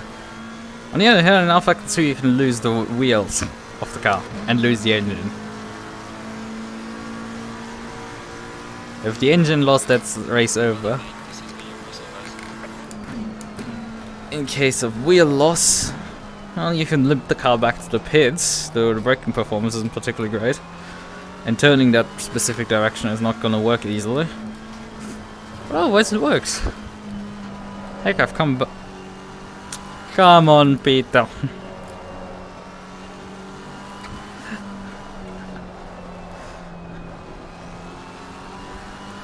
I think he probably now has also a roughly as damaged car as me with that impact. And so we're back actually in the top 10 right now. Oh no! I wanted to say I want to secure that by passing the car in front.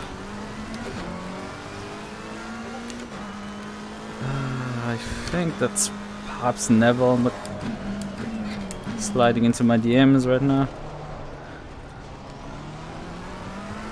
Oh hey, we still have the rain light. Thanks for reminding me, Peter. And I still have the rain light on. But I wanted to say that, like, well, I need to get the car in front to ensure that I'm top 10, and then I die.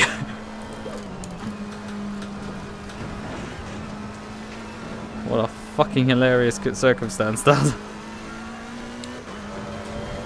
This is the cup of broken McLaren 720Ss.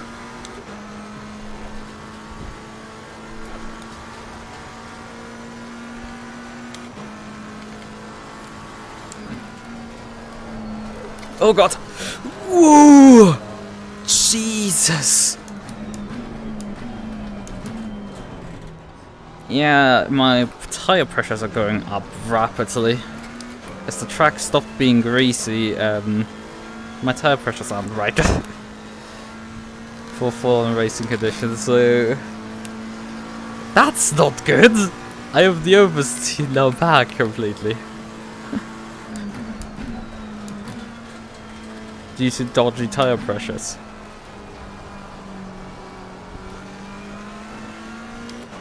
Broken. Broken. I once was challenged, not while racing or anything, to speak in Uvu. They just after that decided to challenge me to stop speaking Uvu because it was so painful. Not that it sounded like. Clear on the right. Not that it sounded like. No, it was like cringy or anything, but because I like genuinely struggled with it. So I could not say anything, frankly.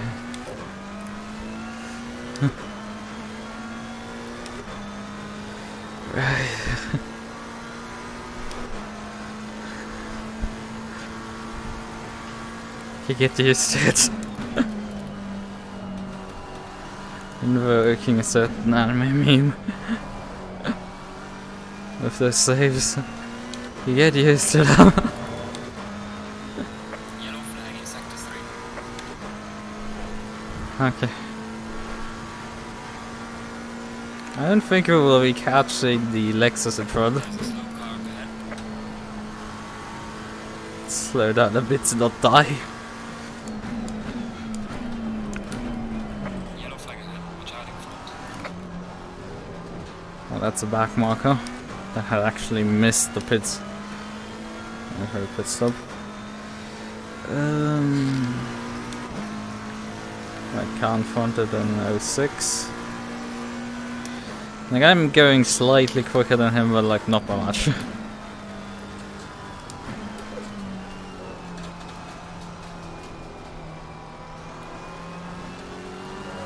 I'm feeling this might end like the 650S race with the guy in front. Although I don't think I will catch him actually before the end. Catching because I'm not going fast enough.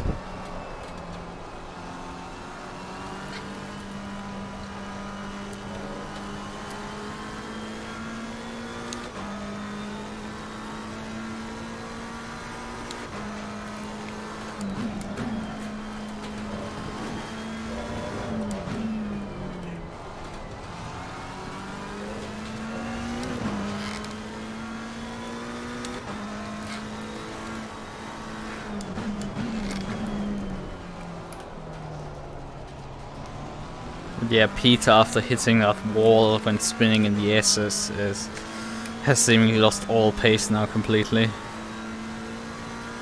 Like, he would have otherwise just pulled away, but no, with that moment in the S's, that's his race done completely now.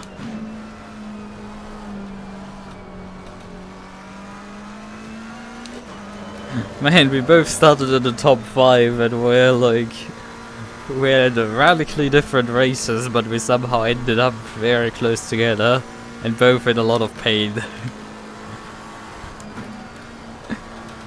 Why does it continue to be that Peter's like my soulmate?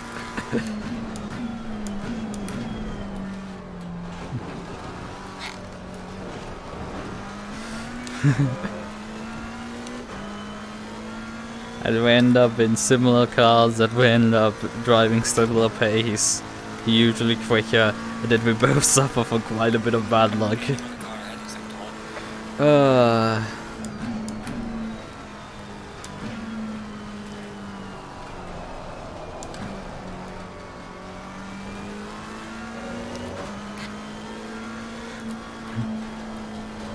Yeah, when nowhere near gaining enough on that car in front. Oh.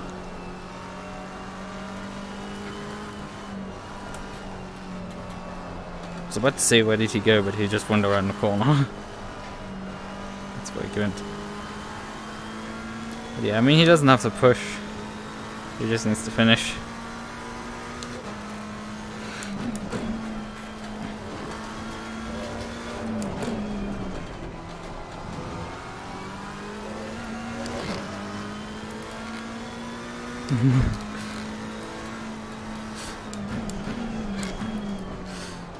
Well, he got murdered by the water into T1.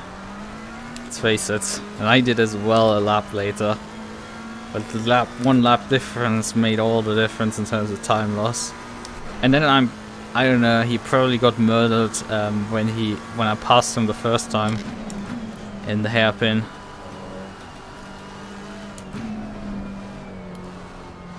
Because I think that was probably contact between the two cars and he spun off there.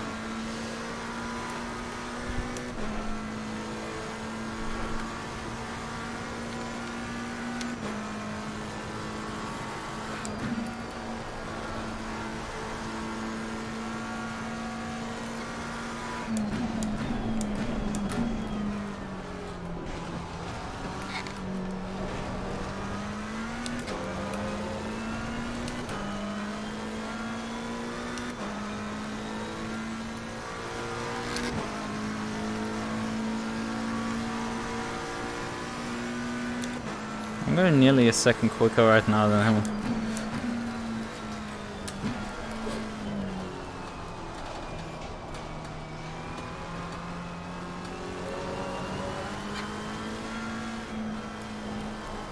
Actually, we'll probably have 2 more laps.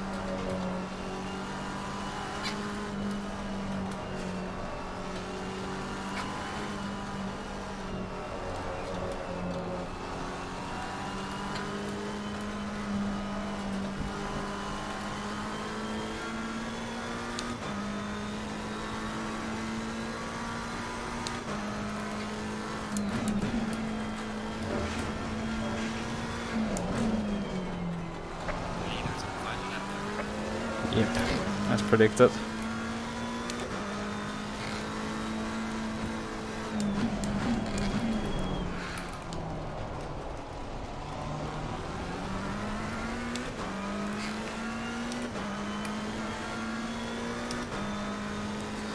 .5 seconds. Is he like lifting off because he's out of fuel?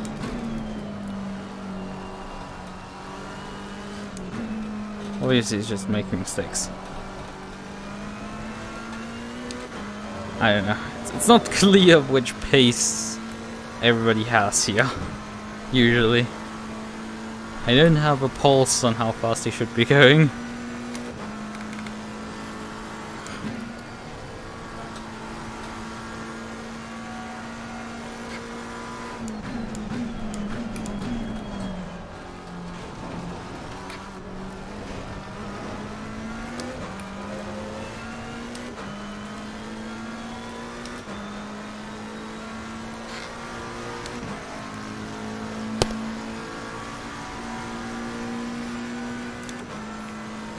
There.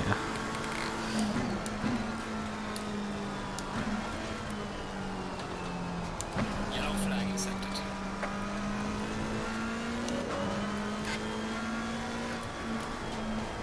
Final lap. Yellow flag ahead. Be careful.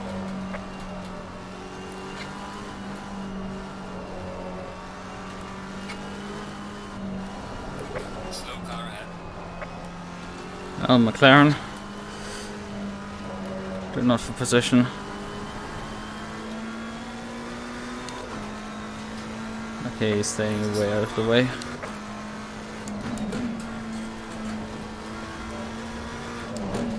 Radeon has finished the race. Okay.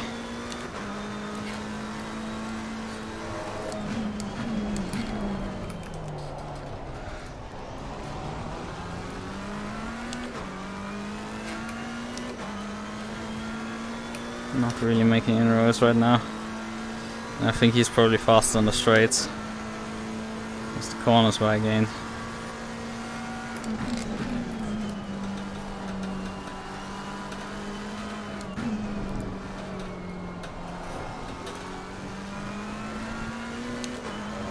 One more lap. And I would have perhaps had him. The McLarens are cursed. Oh, I just noticed, like, Peter must have dropped completely off the map.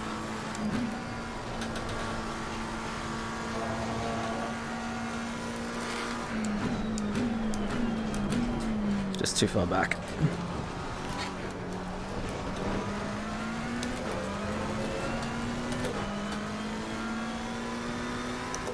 Oh, hold on. It's cool money out of fuel or what? Right, mate, race is over. Good job. P8! Good. Take it easy, lead lap. What happened here? Why was he just completely off the pace? Where's the Porsche?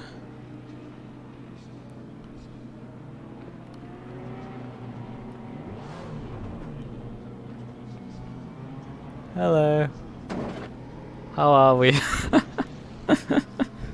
Oh, I'm sorry, Peter. Like, damn son.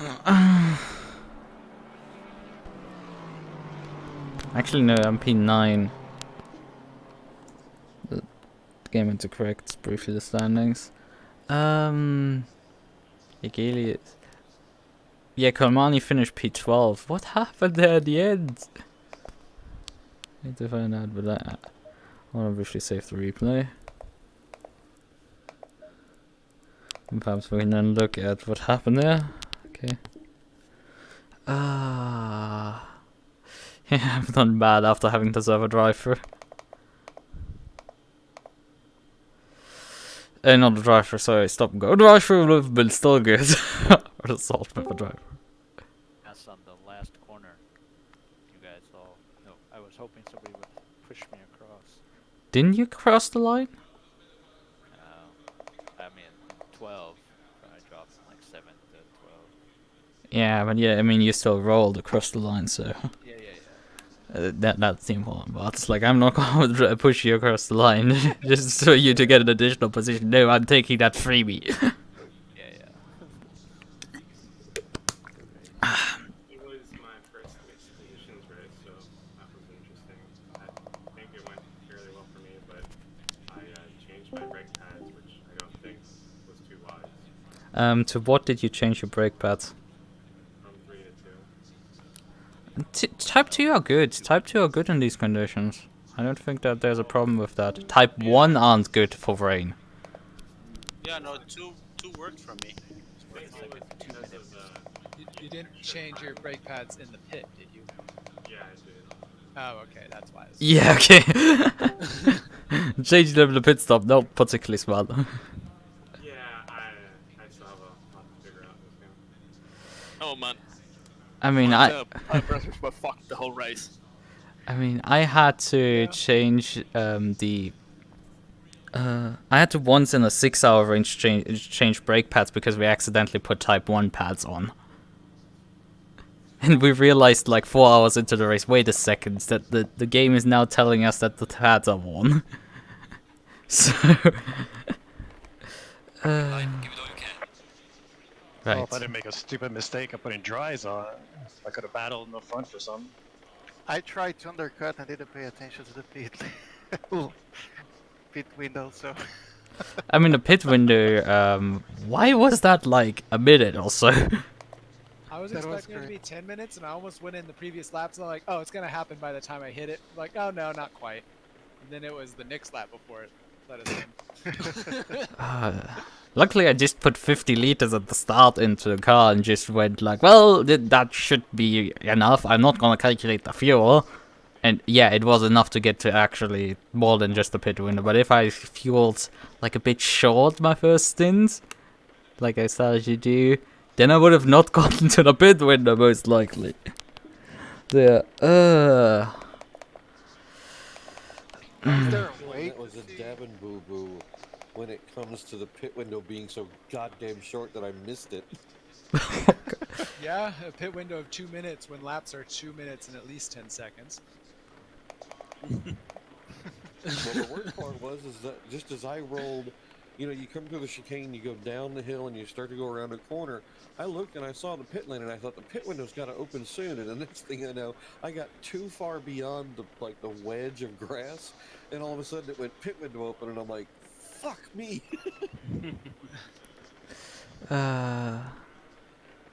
Right. Is Devin even still here? I don't see him in the chat. No, he's not. That's odd. This pizza here.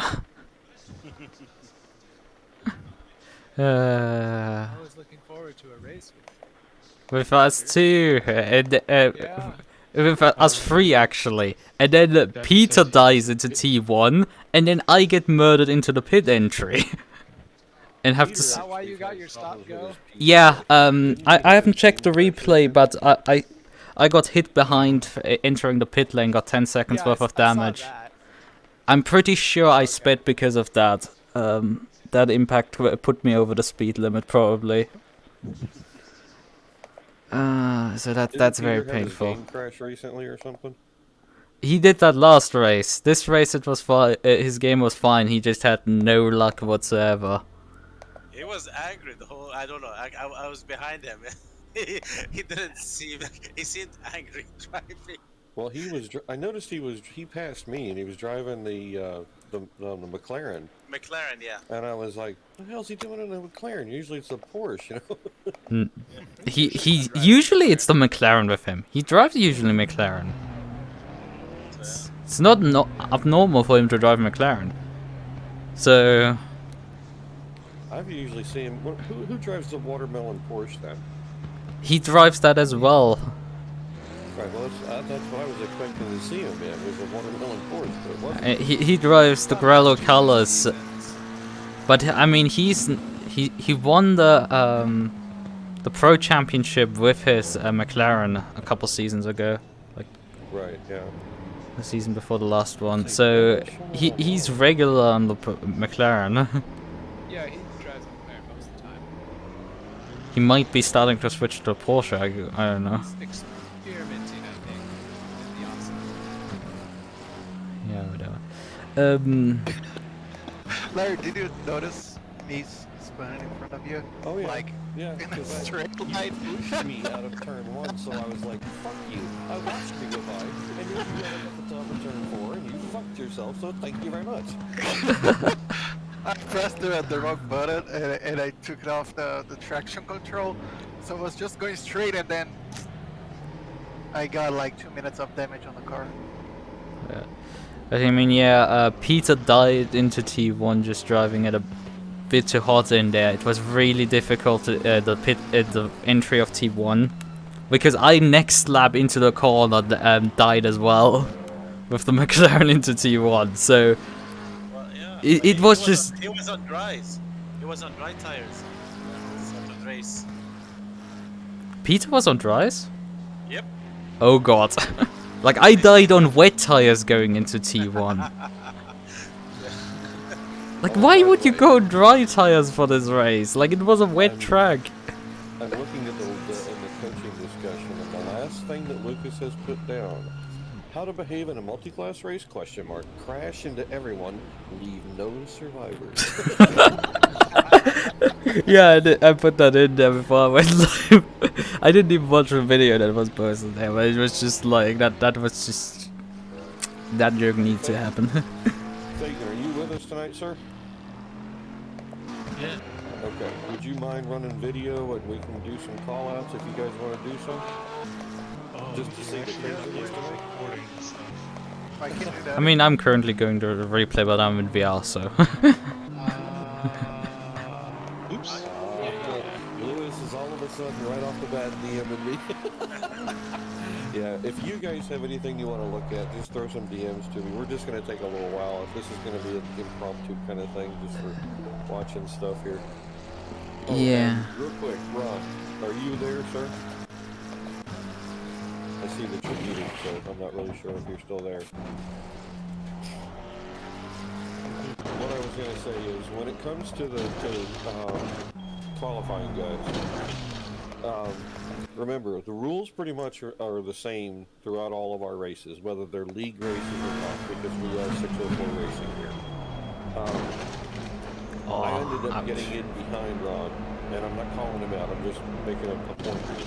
He actually slowed up quite a few times, as if he was trying to let me pass, but then he would also speed up and pull away.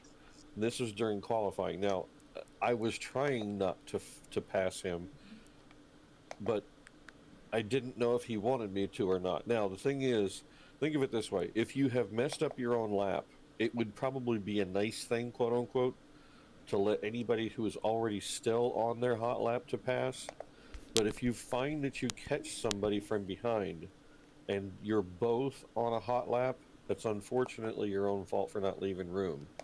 That's kind of what Davin was talking about initially, because we did have, I think Lewis was having the problem where somebody had gotten passed a few times during qualifying. So please try to keep that in mind. Those are the rules, and we generally try to stick with them for all of our races. Did you say Ron or Rob? I'm asking. No. I'm sorry. I was asking for Ron Tanamura. Yeah. Should I DM the timestamp to you, Larry? Right? Yes, sir. Okay. Yes. I'll point out about passing in Qualy that if you are if there's a faster car behind you and you completely pull off the racing line to the side, most everybody is gonna interpret that as I'm letting you go and you will get past. If you don't want to, stay on the line. Then the faster guy has to back off. I mean, I let multiple people by just to find a big gap to drive in, so... Yeah, that's fine, but I think there was at least one place where I passed a guy who was on a hot lap because he just completely pulled off the line, and I'm like, well, I guess he's letting me go then. Right, yeah, and unfortunately, we did have a new guy in tonight. He hasn't been online in a while. The Bentley? Yeah, the Bentley, unfortunately. He was trying to stay out of everybody's way, I'll say. But there were a few times that, like I said, he hasn't raced in a while, so he just recently joined 604, and I gave him the information, and he jumped in, so. But he will be in rookies, and you guys won't have to worry about him. But I'm not going to call him out or anything like that. He's very welcome. We need to be... I think the thing, don't be so nice. You don't need to be so nice to the faster guy. If you're on a good lap, you have good delta. Oh, yeah. Jeez. Be an asshole. It's your lap. Sorry. Slow down. Yeah. Throw out the anchor, goddammit, you're in my way. Alright, everybody join the stream and we'll start watching. So, yeah. I've got, I will say I'm a little... 5, 6, 7. Wait. Before you start, I will say I'm a little bit behind. I think I showed up late in the spec. So, it's like, as you're making turn 1, I think. Oh, I'm not worried about it. I mean, I can send you the full replay in case that's important.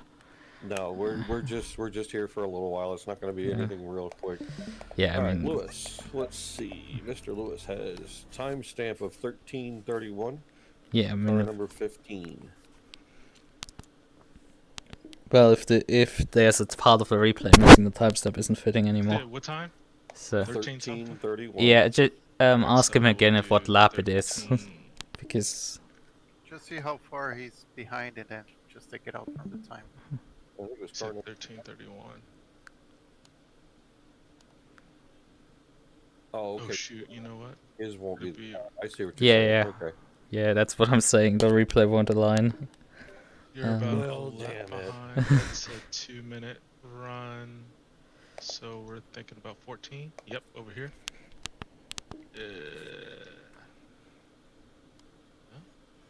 It's further back. Pearson's up in me. Closer to the beginning of the lap, or what? Back.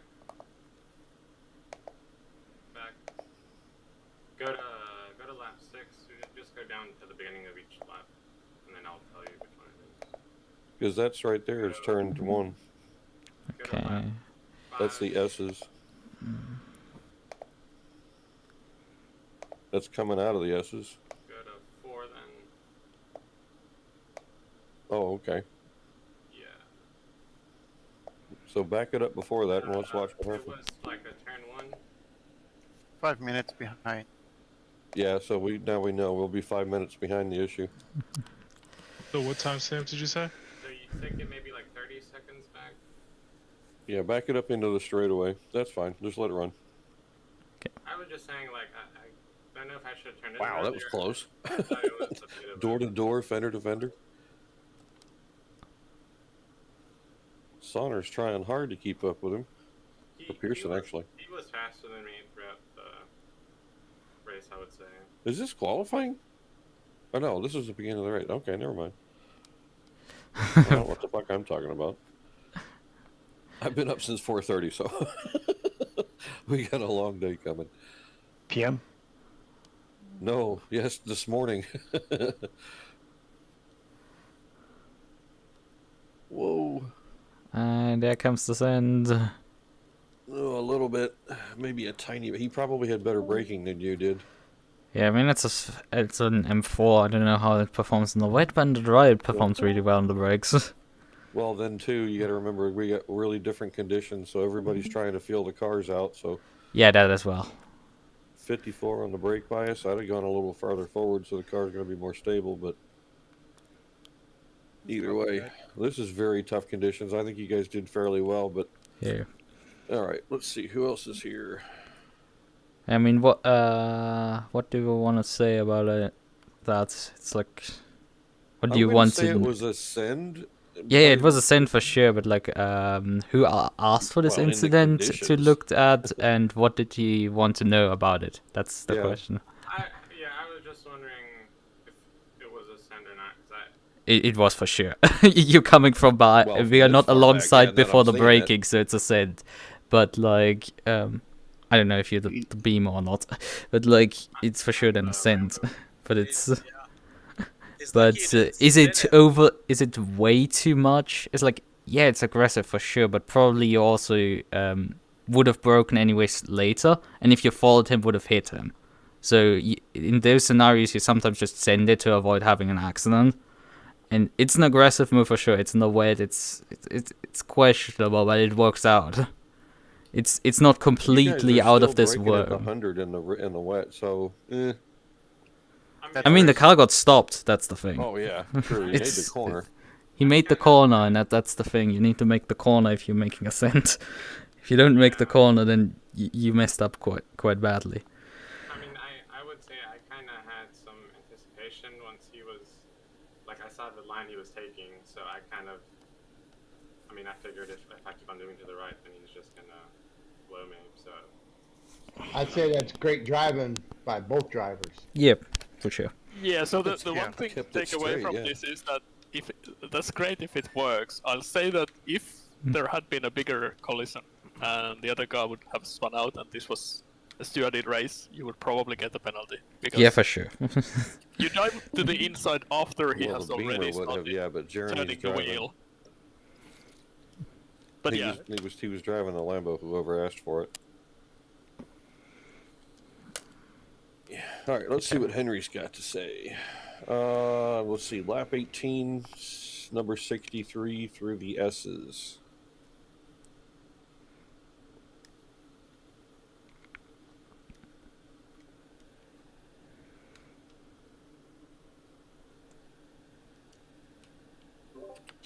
Not quite far enough. Whoa, there's a car in the middle of nowhere. This is turn one. You can start, yeah. I missed the turn one, and then, yeah. Yeah. Ooh, who's next to you? That's brave. And that's it. That's what happened. And then, and then someone continued destroyed the rest of my car. That's really a tight spot to be sharing a track. Yeah, but he was still alongside, so... Yeah. Hold the brakes when you got hit. I didn't do that. Holding the brakes there. Let's see. Slide. Irvin got around him. Yep. Chan was the one that took him out. Dink in the back fender. Ooh, who did you pull out in front of? Yeah, okay, let's see. That's a big no-no. No brake, no brake, no brake, no brake, no brake, no brake. Now brake, yeah. Yeah. Though it wouldn't have probably made much of a difference. Yeah. That was close. For for that rejoin, it's easy to make that mistake, but if you are in a place like that, you are completely sideways and partly on the track, it's usually better to reverse a little bit, and that way you can turn parallel to the track before you rejoin, so you don't rejoin all the way across the track. True, that's true. But like the first one, did I squeeze the, I don't know which car was it, the Porsche? Did I squeeze the Porsche too? Yeah. You know? Yes. Yeah. Kind of, but you guys are trying to share track. I felt It he was close. snapped. He's like, he lost it, and then his car snapped on towards my car. That's the, I don't know. I mean, you can show the incident again, but he was still alongside. He wasn't like anywhere. He was on the inside line. He wasn't going wide or anything. He wasn't particularly far alongside. So the thing is, if you would have just given him a bit more room, you both would have probably got through the corner, and you would have had him for the next part. You would have been ahead after the next part. So. But that's the thing, you in these situations where the other car is like having just a slight overlap, like okay, slide is an understatement. He had like his full front axle alongside your rear axle, so it's slight isn't 3/4 of the car. Yeah, enough, not 3/4. He was, I think, like at the time of impact, like a quarter alongside. But that's enough. He was alongside there.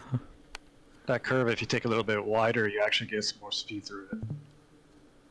Shouldn't he like back off from that corner, since like I was way, you know, He's alongside. He's alongside. You guys have to share the room. If he's beside you and you know he's there, you've got to give him a little bit of room. But I mean, I wouldn't say you turned down on him, but there wasn't a whole lot of room left. That's for sure. Can we go back just to my? Just rewatch it, I would say. Rewatch. At least, or from his car. I don't know, the Porsche. That we can see if I turned in. Yeah, that one there. Just let it roll. Yeah, back it up a bit. There we go. Okay. Let it roll. Yeah. You're mid-track. You're on the apex. You gave him room, and then you gave it room, and then you took away. That's no, I didn't wait. turn. Go back Like again. if you look at it, because I looked at it from, you know, like I don't know, the top view. I maintained my line. I didn't turn in. I was like I didn't steer more than I did. Anyway, it doesn't matter. You know, it's not like. But just so like when in this situation, I don't know. Is it when I ask these questions? I just ask this question from a stewarding point of view. Like, is it should I, you know, concede it, or? I looked at that from my own replay from top down, and his right wheels are on the white line, so technically he's all the way as far to the right as he can be, and his nose is all the way to your driver, like your door, so he has all the right to be on the inside, and you can't just turn into him, pretty much. you may have turned in a bit early. You're almost taking your own regular fast line. If you had stayed slightly left, you wouldn't have touched him. Let's put it that way.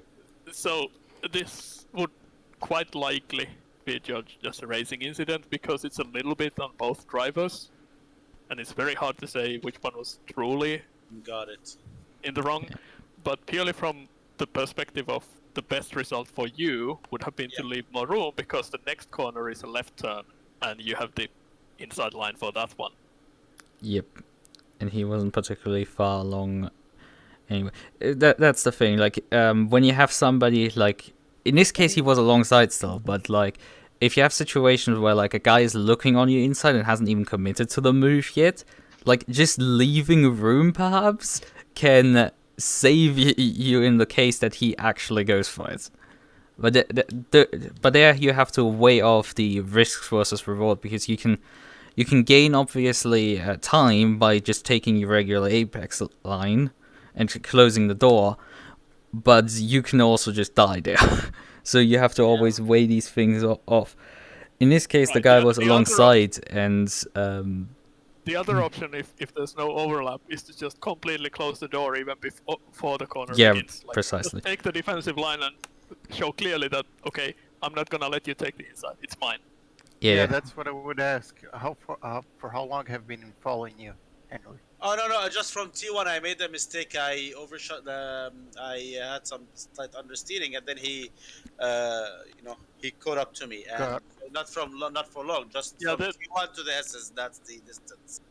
there was no option to close the door because he was already side by side when you came out from T1. That's a hard lesson to learn. It's like, it's not only you, you need to learn how to save your car from incident as well. So Yep. Exactly.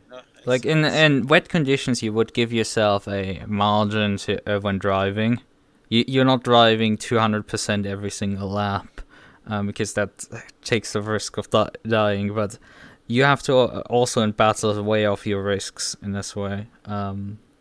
Of are you going also to? A bit of, and you have to like, judge the other person as well. yeah. So if you know the drivers, you can use that. Like I didn't really give a whole lot of room when Kurt Moss overtook me because I trust him. I know him. Oh yeah. He's good. So I don't need to back off. I can race all the way to the end. But if it was somebody I don't know, I would probably leave a little bit more room because I don't want to die. Yep. If I lose a position, well, that sucks. But if I lose 20 because I'm crashed out, well, that sucks even more. Yeah, especially when doing, like, for example, for multi-class racing and you're in the faster class, weighing off your passes is a lot of a lot of risk assessment very quickly if you're going to make the dive, and if it's worth it. And even in the slower class, making your risk assessment of closing the door on the faster car. It's like it might cost you some time leaving the door a bit open just in case the car goes up the inside. Because he might not have the right to be there as the infamous line, but you might just want to stay alive in that case, especially in endurance. But yeah, right. It's the thing is, you could in this case, coming out of through the first part of the S, the first left band, him staying around the outside should have indicated to him that he's going for it. that was there to give away. If he would have backed out there, you would have known that he's not going to go for the move, but he was took an aggressive line. That's fine. I'm not aggressive as I don't have another term, but aggressive is just is a loaded term. But all, so Yeah, aggressive is a loaded term, but it's totally fine to do this. It wouldn't have worked out for him, but another thing that I would like to do is just highlight what Eupol said. It's like looking around and see who's the driver that is like behind you, in front of you, so you know.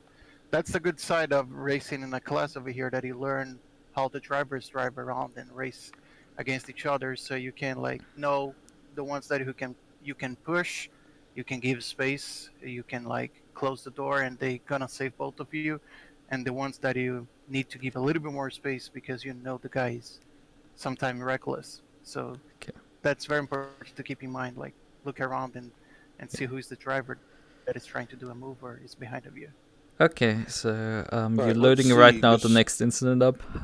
Yeah, Gustavo has one for us. He says he's going to have a big giggle here, so... That's the second one. Okay, then we'll go right to that one then. 26 minutes for car 72. Yeah, so possibly 21. Oh yeah, 72. That wasn't Left mine. I passed 72 and during lap 1, and then I got to, and then 72 got murdered again. I was laughing at that.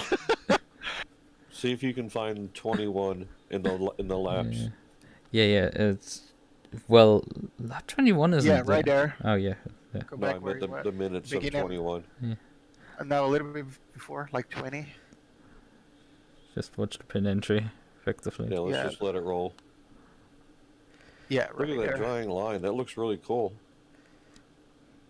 Yeah, that's on the greasy track condition. Yeah,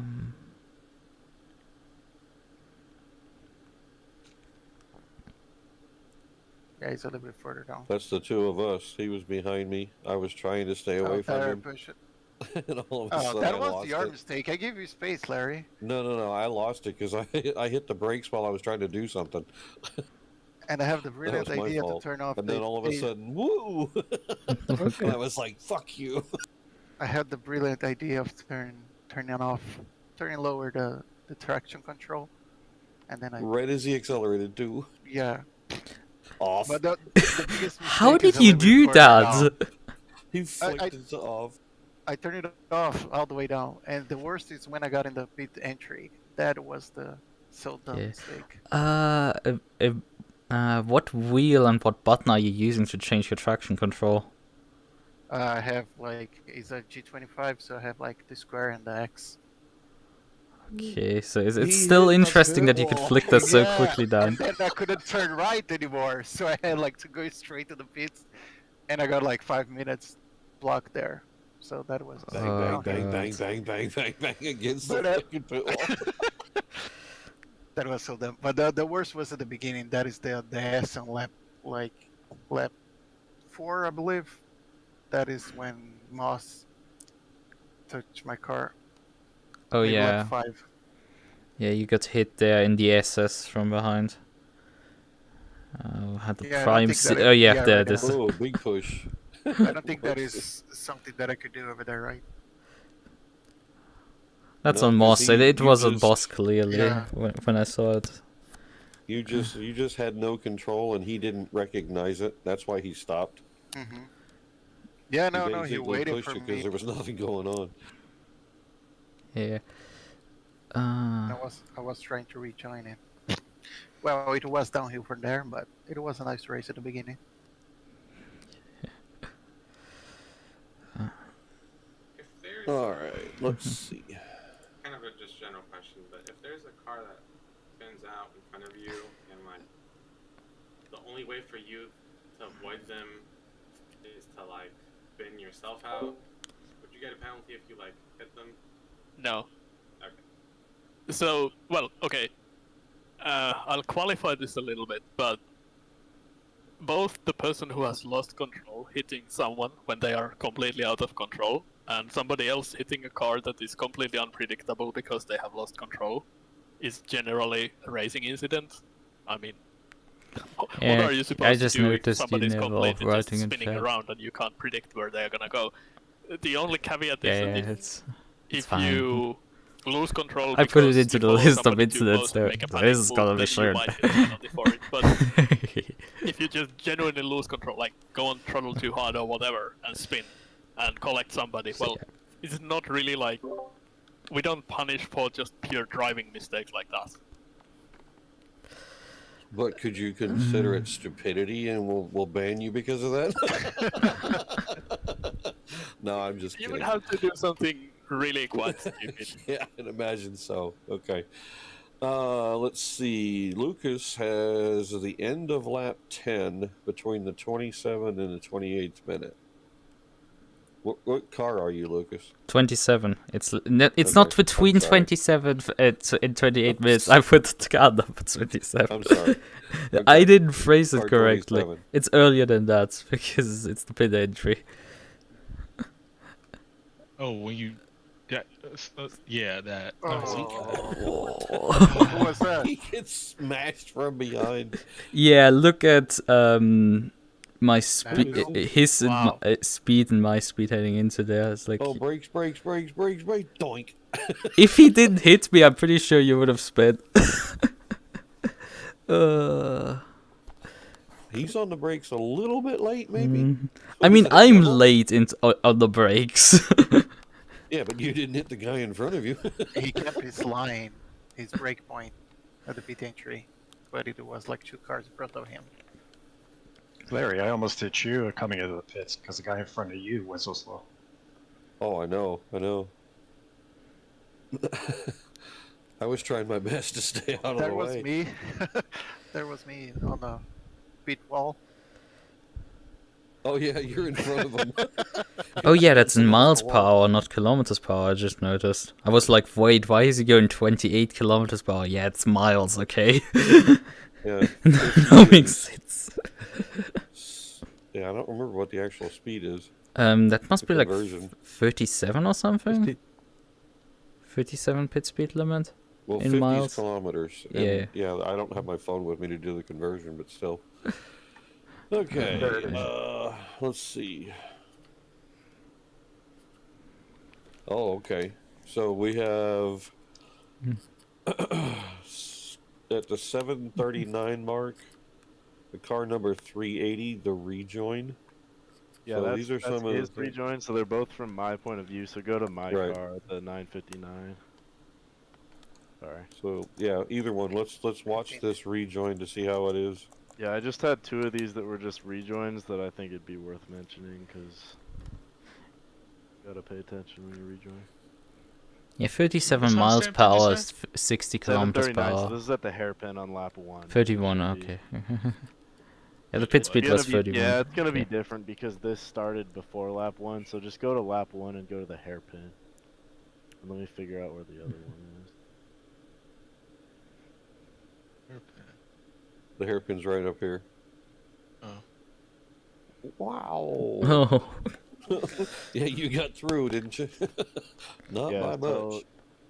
So the 380 Oh, gets spun Chad, out go and to then just 380. immediately drives into the racing line without any regard of me being there, basically. So. Well, let's back it up and see what happened first to see how it started. Yeah. So he just. Oh, he got drilled. There, I guess. Yeah. In the left rear. Yeah. So he's perpendicular on the track.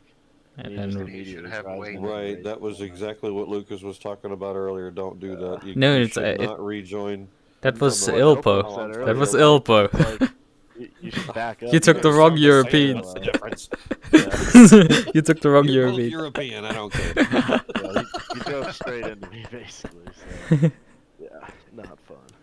Yeah, And coming then- back onto the track in that kind of a configuration is not the best. So just remember, if you guys do get to the point where you're 90 degrees to the track, back out of the track as best you can, and then come in the direction of track circulation. Let's put it that way.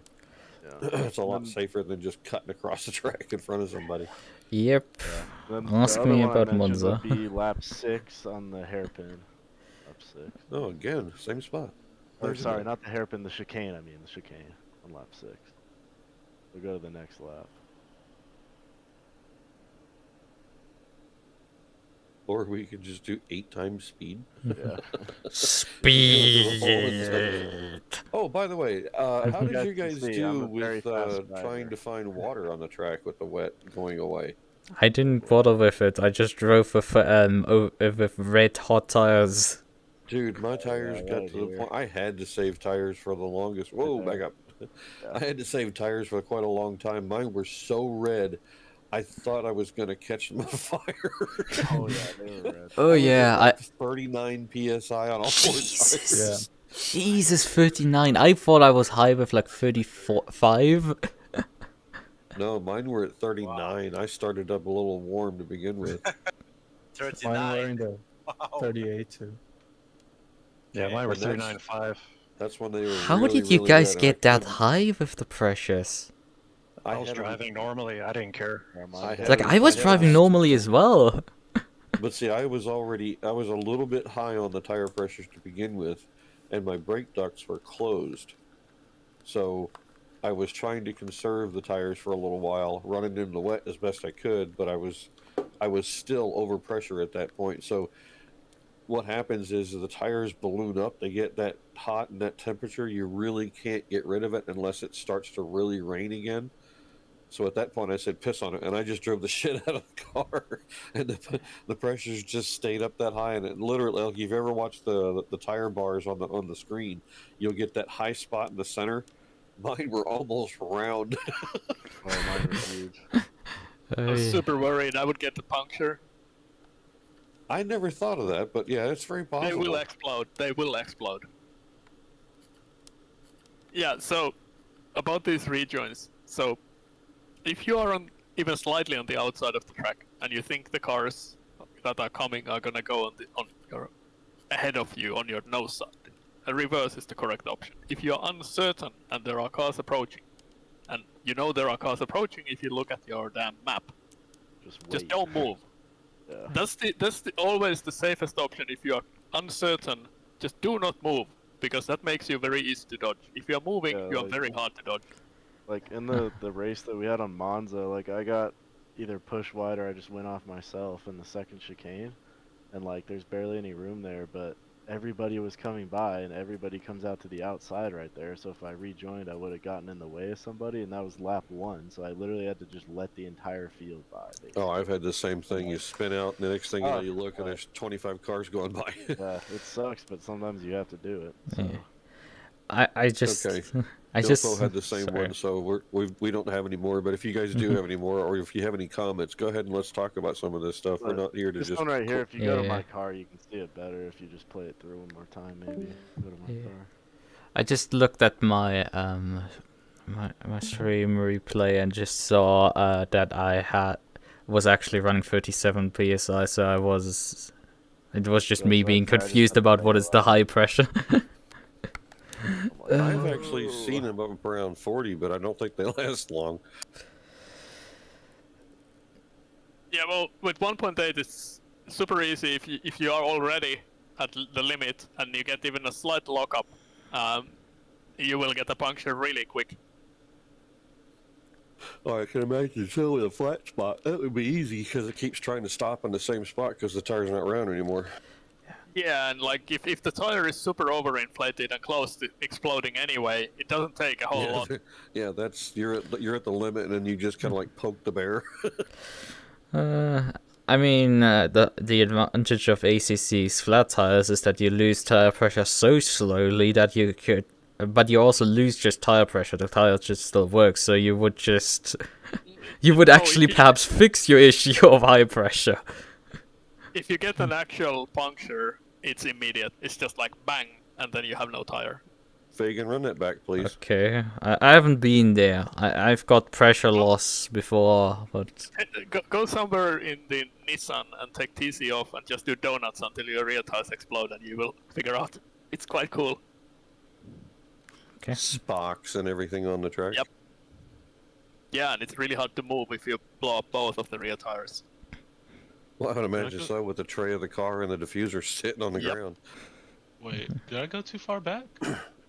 I don't know, but I wanted to see that the two of these, this car and the 380, where they bumped. You're looking for the green Bentley.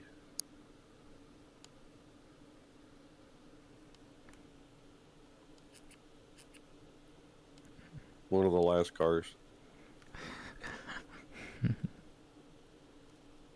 It's up really fast. No, I'm sorry, that's the wrong number. The white car that you had, was that small? Or was that there? That one there? That's okay, Smalley.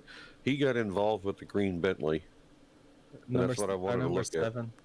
Oh, number 7. Okay, duh. I'm looking at the screen and I can see it. Hold on a second. Yeah, we're all gonna get sick here in a second, Fagan. Oh, wait, I could tell. That's...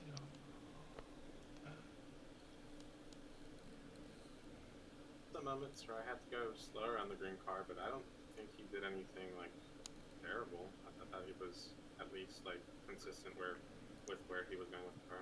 Well, what I can say is that he hasn't driven for a couple of months, so he doesn't even know about 1.8. So he has no idea what the cars are like anymore, and it's a wet race. I told him, I said, it's going to be tough, and he was like, I need to practice, and I'm like, this isn't practice, bud. But he wanted to race, so I told him about it. Yeah, trial by fire, exactly. Yeah. I don't... Oh, wait, maybe. Yeah, okay. There it is. And I fast forwarded. Okay, I got it. I figured it out. Okay, yeah, right worth it. All right, We back found this up a it. bit. I want to see how this happened.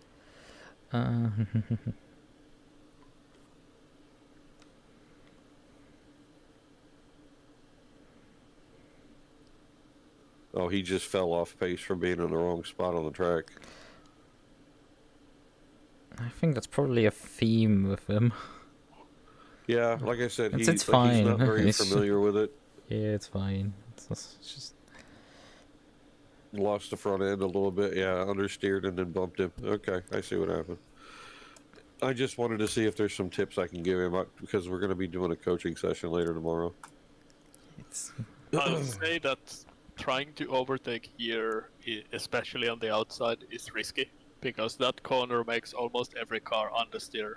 Oh yeah, no doubt. It's uphill and slightly off camber, and then it crests, and it's even worse. So yeah, that's a tough corner to begin with. I think it might have been this Bentley that I hit during qualifying. He was pulled over at the side of the road at the top of the hill there, and I came out of the like he wasn't parked in the grass and in the gravel and everything, and I came up the hill and dipped 2 wheels into the grass and just understeered off the road and straight into the back of him. Like there was one object at the side of the road and I hit it. In that same position coming up that hill? Yeah, yes, same hill there. Okay, I was gonna say because they used to have a Ferris wheel up there. Wait. Or is it further back? There's the okay. That was the Ferris wheel at the top of the hill. Yeah. It's over there. Yeah, it's you see it when you finish the lap usually. It's pretty noticeable during sunrise on this track.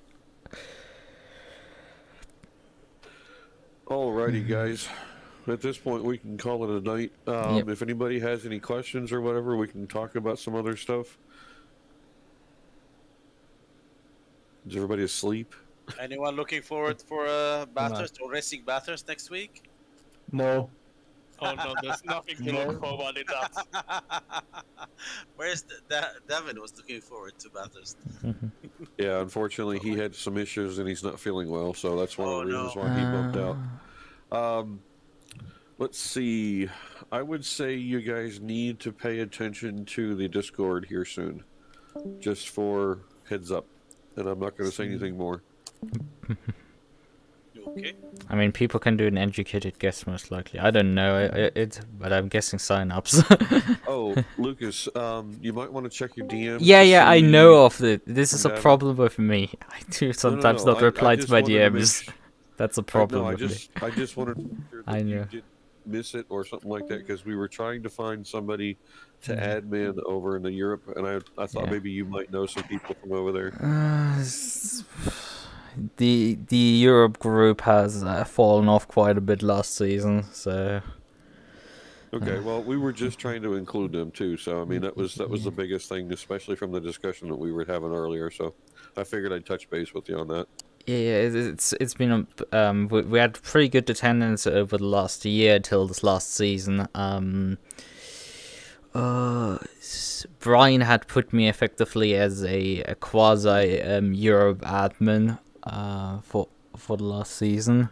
Let me have some decisions, but like I'm not sure I want that position. we did put a flyer out in the Euro chat and in general chat to see if anybody wants to volunteer. That was the biggest reason why I wanted to mention it. And if you had anybody that you thought maybe you would recommend, or at least throw some information at them to see if they would at least want to possibly try and volunteer or whatever the case may be. Because I've been watching the Euro chat to see if anybody responds to it, and I don't think anybody's been it now. Davins is the last chat, but then again, the last chat that somebody else had put in was January 9th or December 25th. So yeah, it's kind of dead there for a while. Yeah, that's kind of going to be the struggle of the next season if we get like a grid size of over 10. Let's hope. Okay, well, but I think we closed last season with 10 about it. Just see what he says. Yeah, I mean, I might just have to put myself in there so we have someone. Well, it's not as though you would have to, but I'm just saying if we make sure that we do have somebody that's at least available to people over there. That was the biggest thing, and we were trying to make sure that if they wanted to do the racing, that we have a possible a good time for their time zone is what we were really worried about. It's we wanted to try and keep everybody inclusive. Let's put it that way. Yeah. I think Ilpo once mentioned that it's a bit of a problem with Sundays with how many leagues run Sunday races, and that's I know the European side is huge for sim racing, so we're kind of like we're looking for the end of the bucket. every community that has like a shared kind of transatlantic style race is running it at the same time slot more or less, because it's obviously the best time that works best for everybody then. Yeah, So, but if we would move it to an with roughly the same time slot to a weekday, it would probably exclude a bunch of like Americans that drive in the EU slot, because we had most seasons still mainly Americans driving in that time slot. Ilpo, do you remember what? I think Davin had it for what, Thursday possibly? I don't remember. I could go check, but yeah, that's kind of the problem, that the only really feasible days if you want both sides of the ocean is weekend. Right, and we were thinking about Saturday generally doesn't work very well because it's people do things on Saturdays. That or football. And endurance races. And if you want Sunday, then the hours are kind of limited. I would personally be fine if it was on Sunday earlier, so that I could do that race and then go do some other community race. Right. I am actually signed up in Jardia's Sunday races, so I'm definitely gonna be doing those. I imagine it's hard to get a spot in his area. Not for the community league. For the actual league where he himself races, yes, it's invite only. But the community league, it is full now, but it took a couple of days to fill up.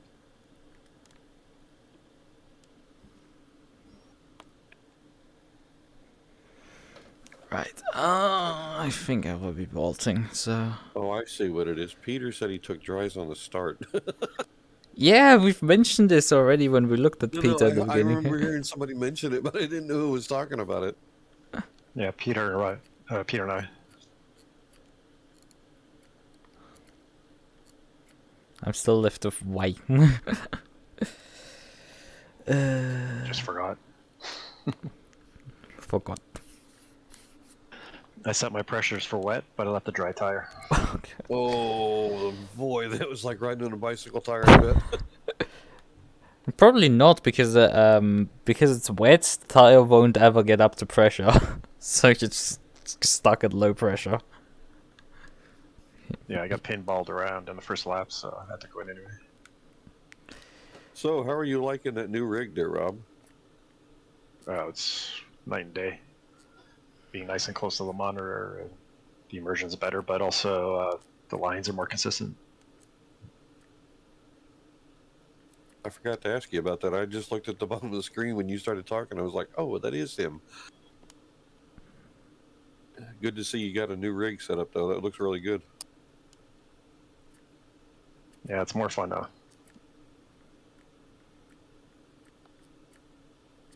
All right, guys. I'm done for the night.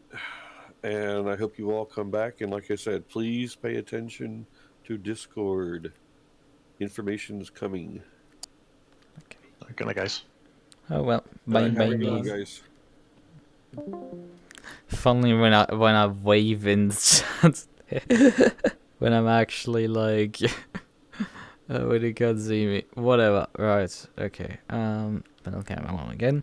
So, right, let's end the stream finally. I've taken like probably an hour extra here with just the review and stuff, but I wanted to go through it, just look at the incident, and hey, let's just have it to pan out. Right, grab this here again. So, well then, race over. Still finished in the top 10 somehow. Could have been better. Could have gone way worse. I did nothing wrong with my driving. I nearly murdered Peter. So I did something wrong. I did something right there wrong. But otherwise, I did everything went... Yeah, I can't complain really about it. It was pretty nice. 720S was really nice to drive. It was a great car. Awesome to drive. No questions asked. Makes the choice of a car actually pretty difficult, because I like the Bentley when I drove it. I like the 720S now. Not quite the big fan of the Aston because of its brake behavior at Monza. That wasn't good. But besides that, everything fine. Everything great, honestly. Yeah. I mean, the 650F never was really an option for a main car. It was just there to have to drive something else like the Reiter. The Reiter is also a really good handling car, honestly. It's just it doesn't have pace, but it handles like actually pretty nicely. It doesn't have downforce, so going up a road is just like kind of dodgy. And I mean, it looks really dodgy when you look at it, but it handles pretty nicely. It is a very responsive car. And in medium to slow speed corners, you're not like, I mean, you're slow, but like it doesn't understeer like crazy. So it's quite nice.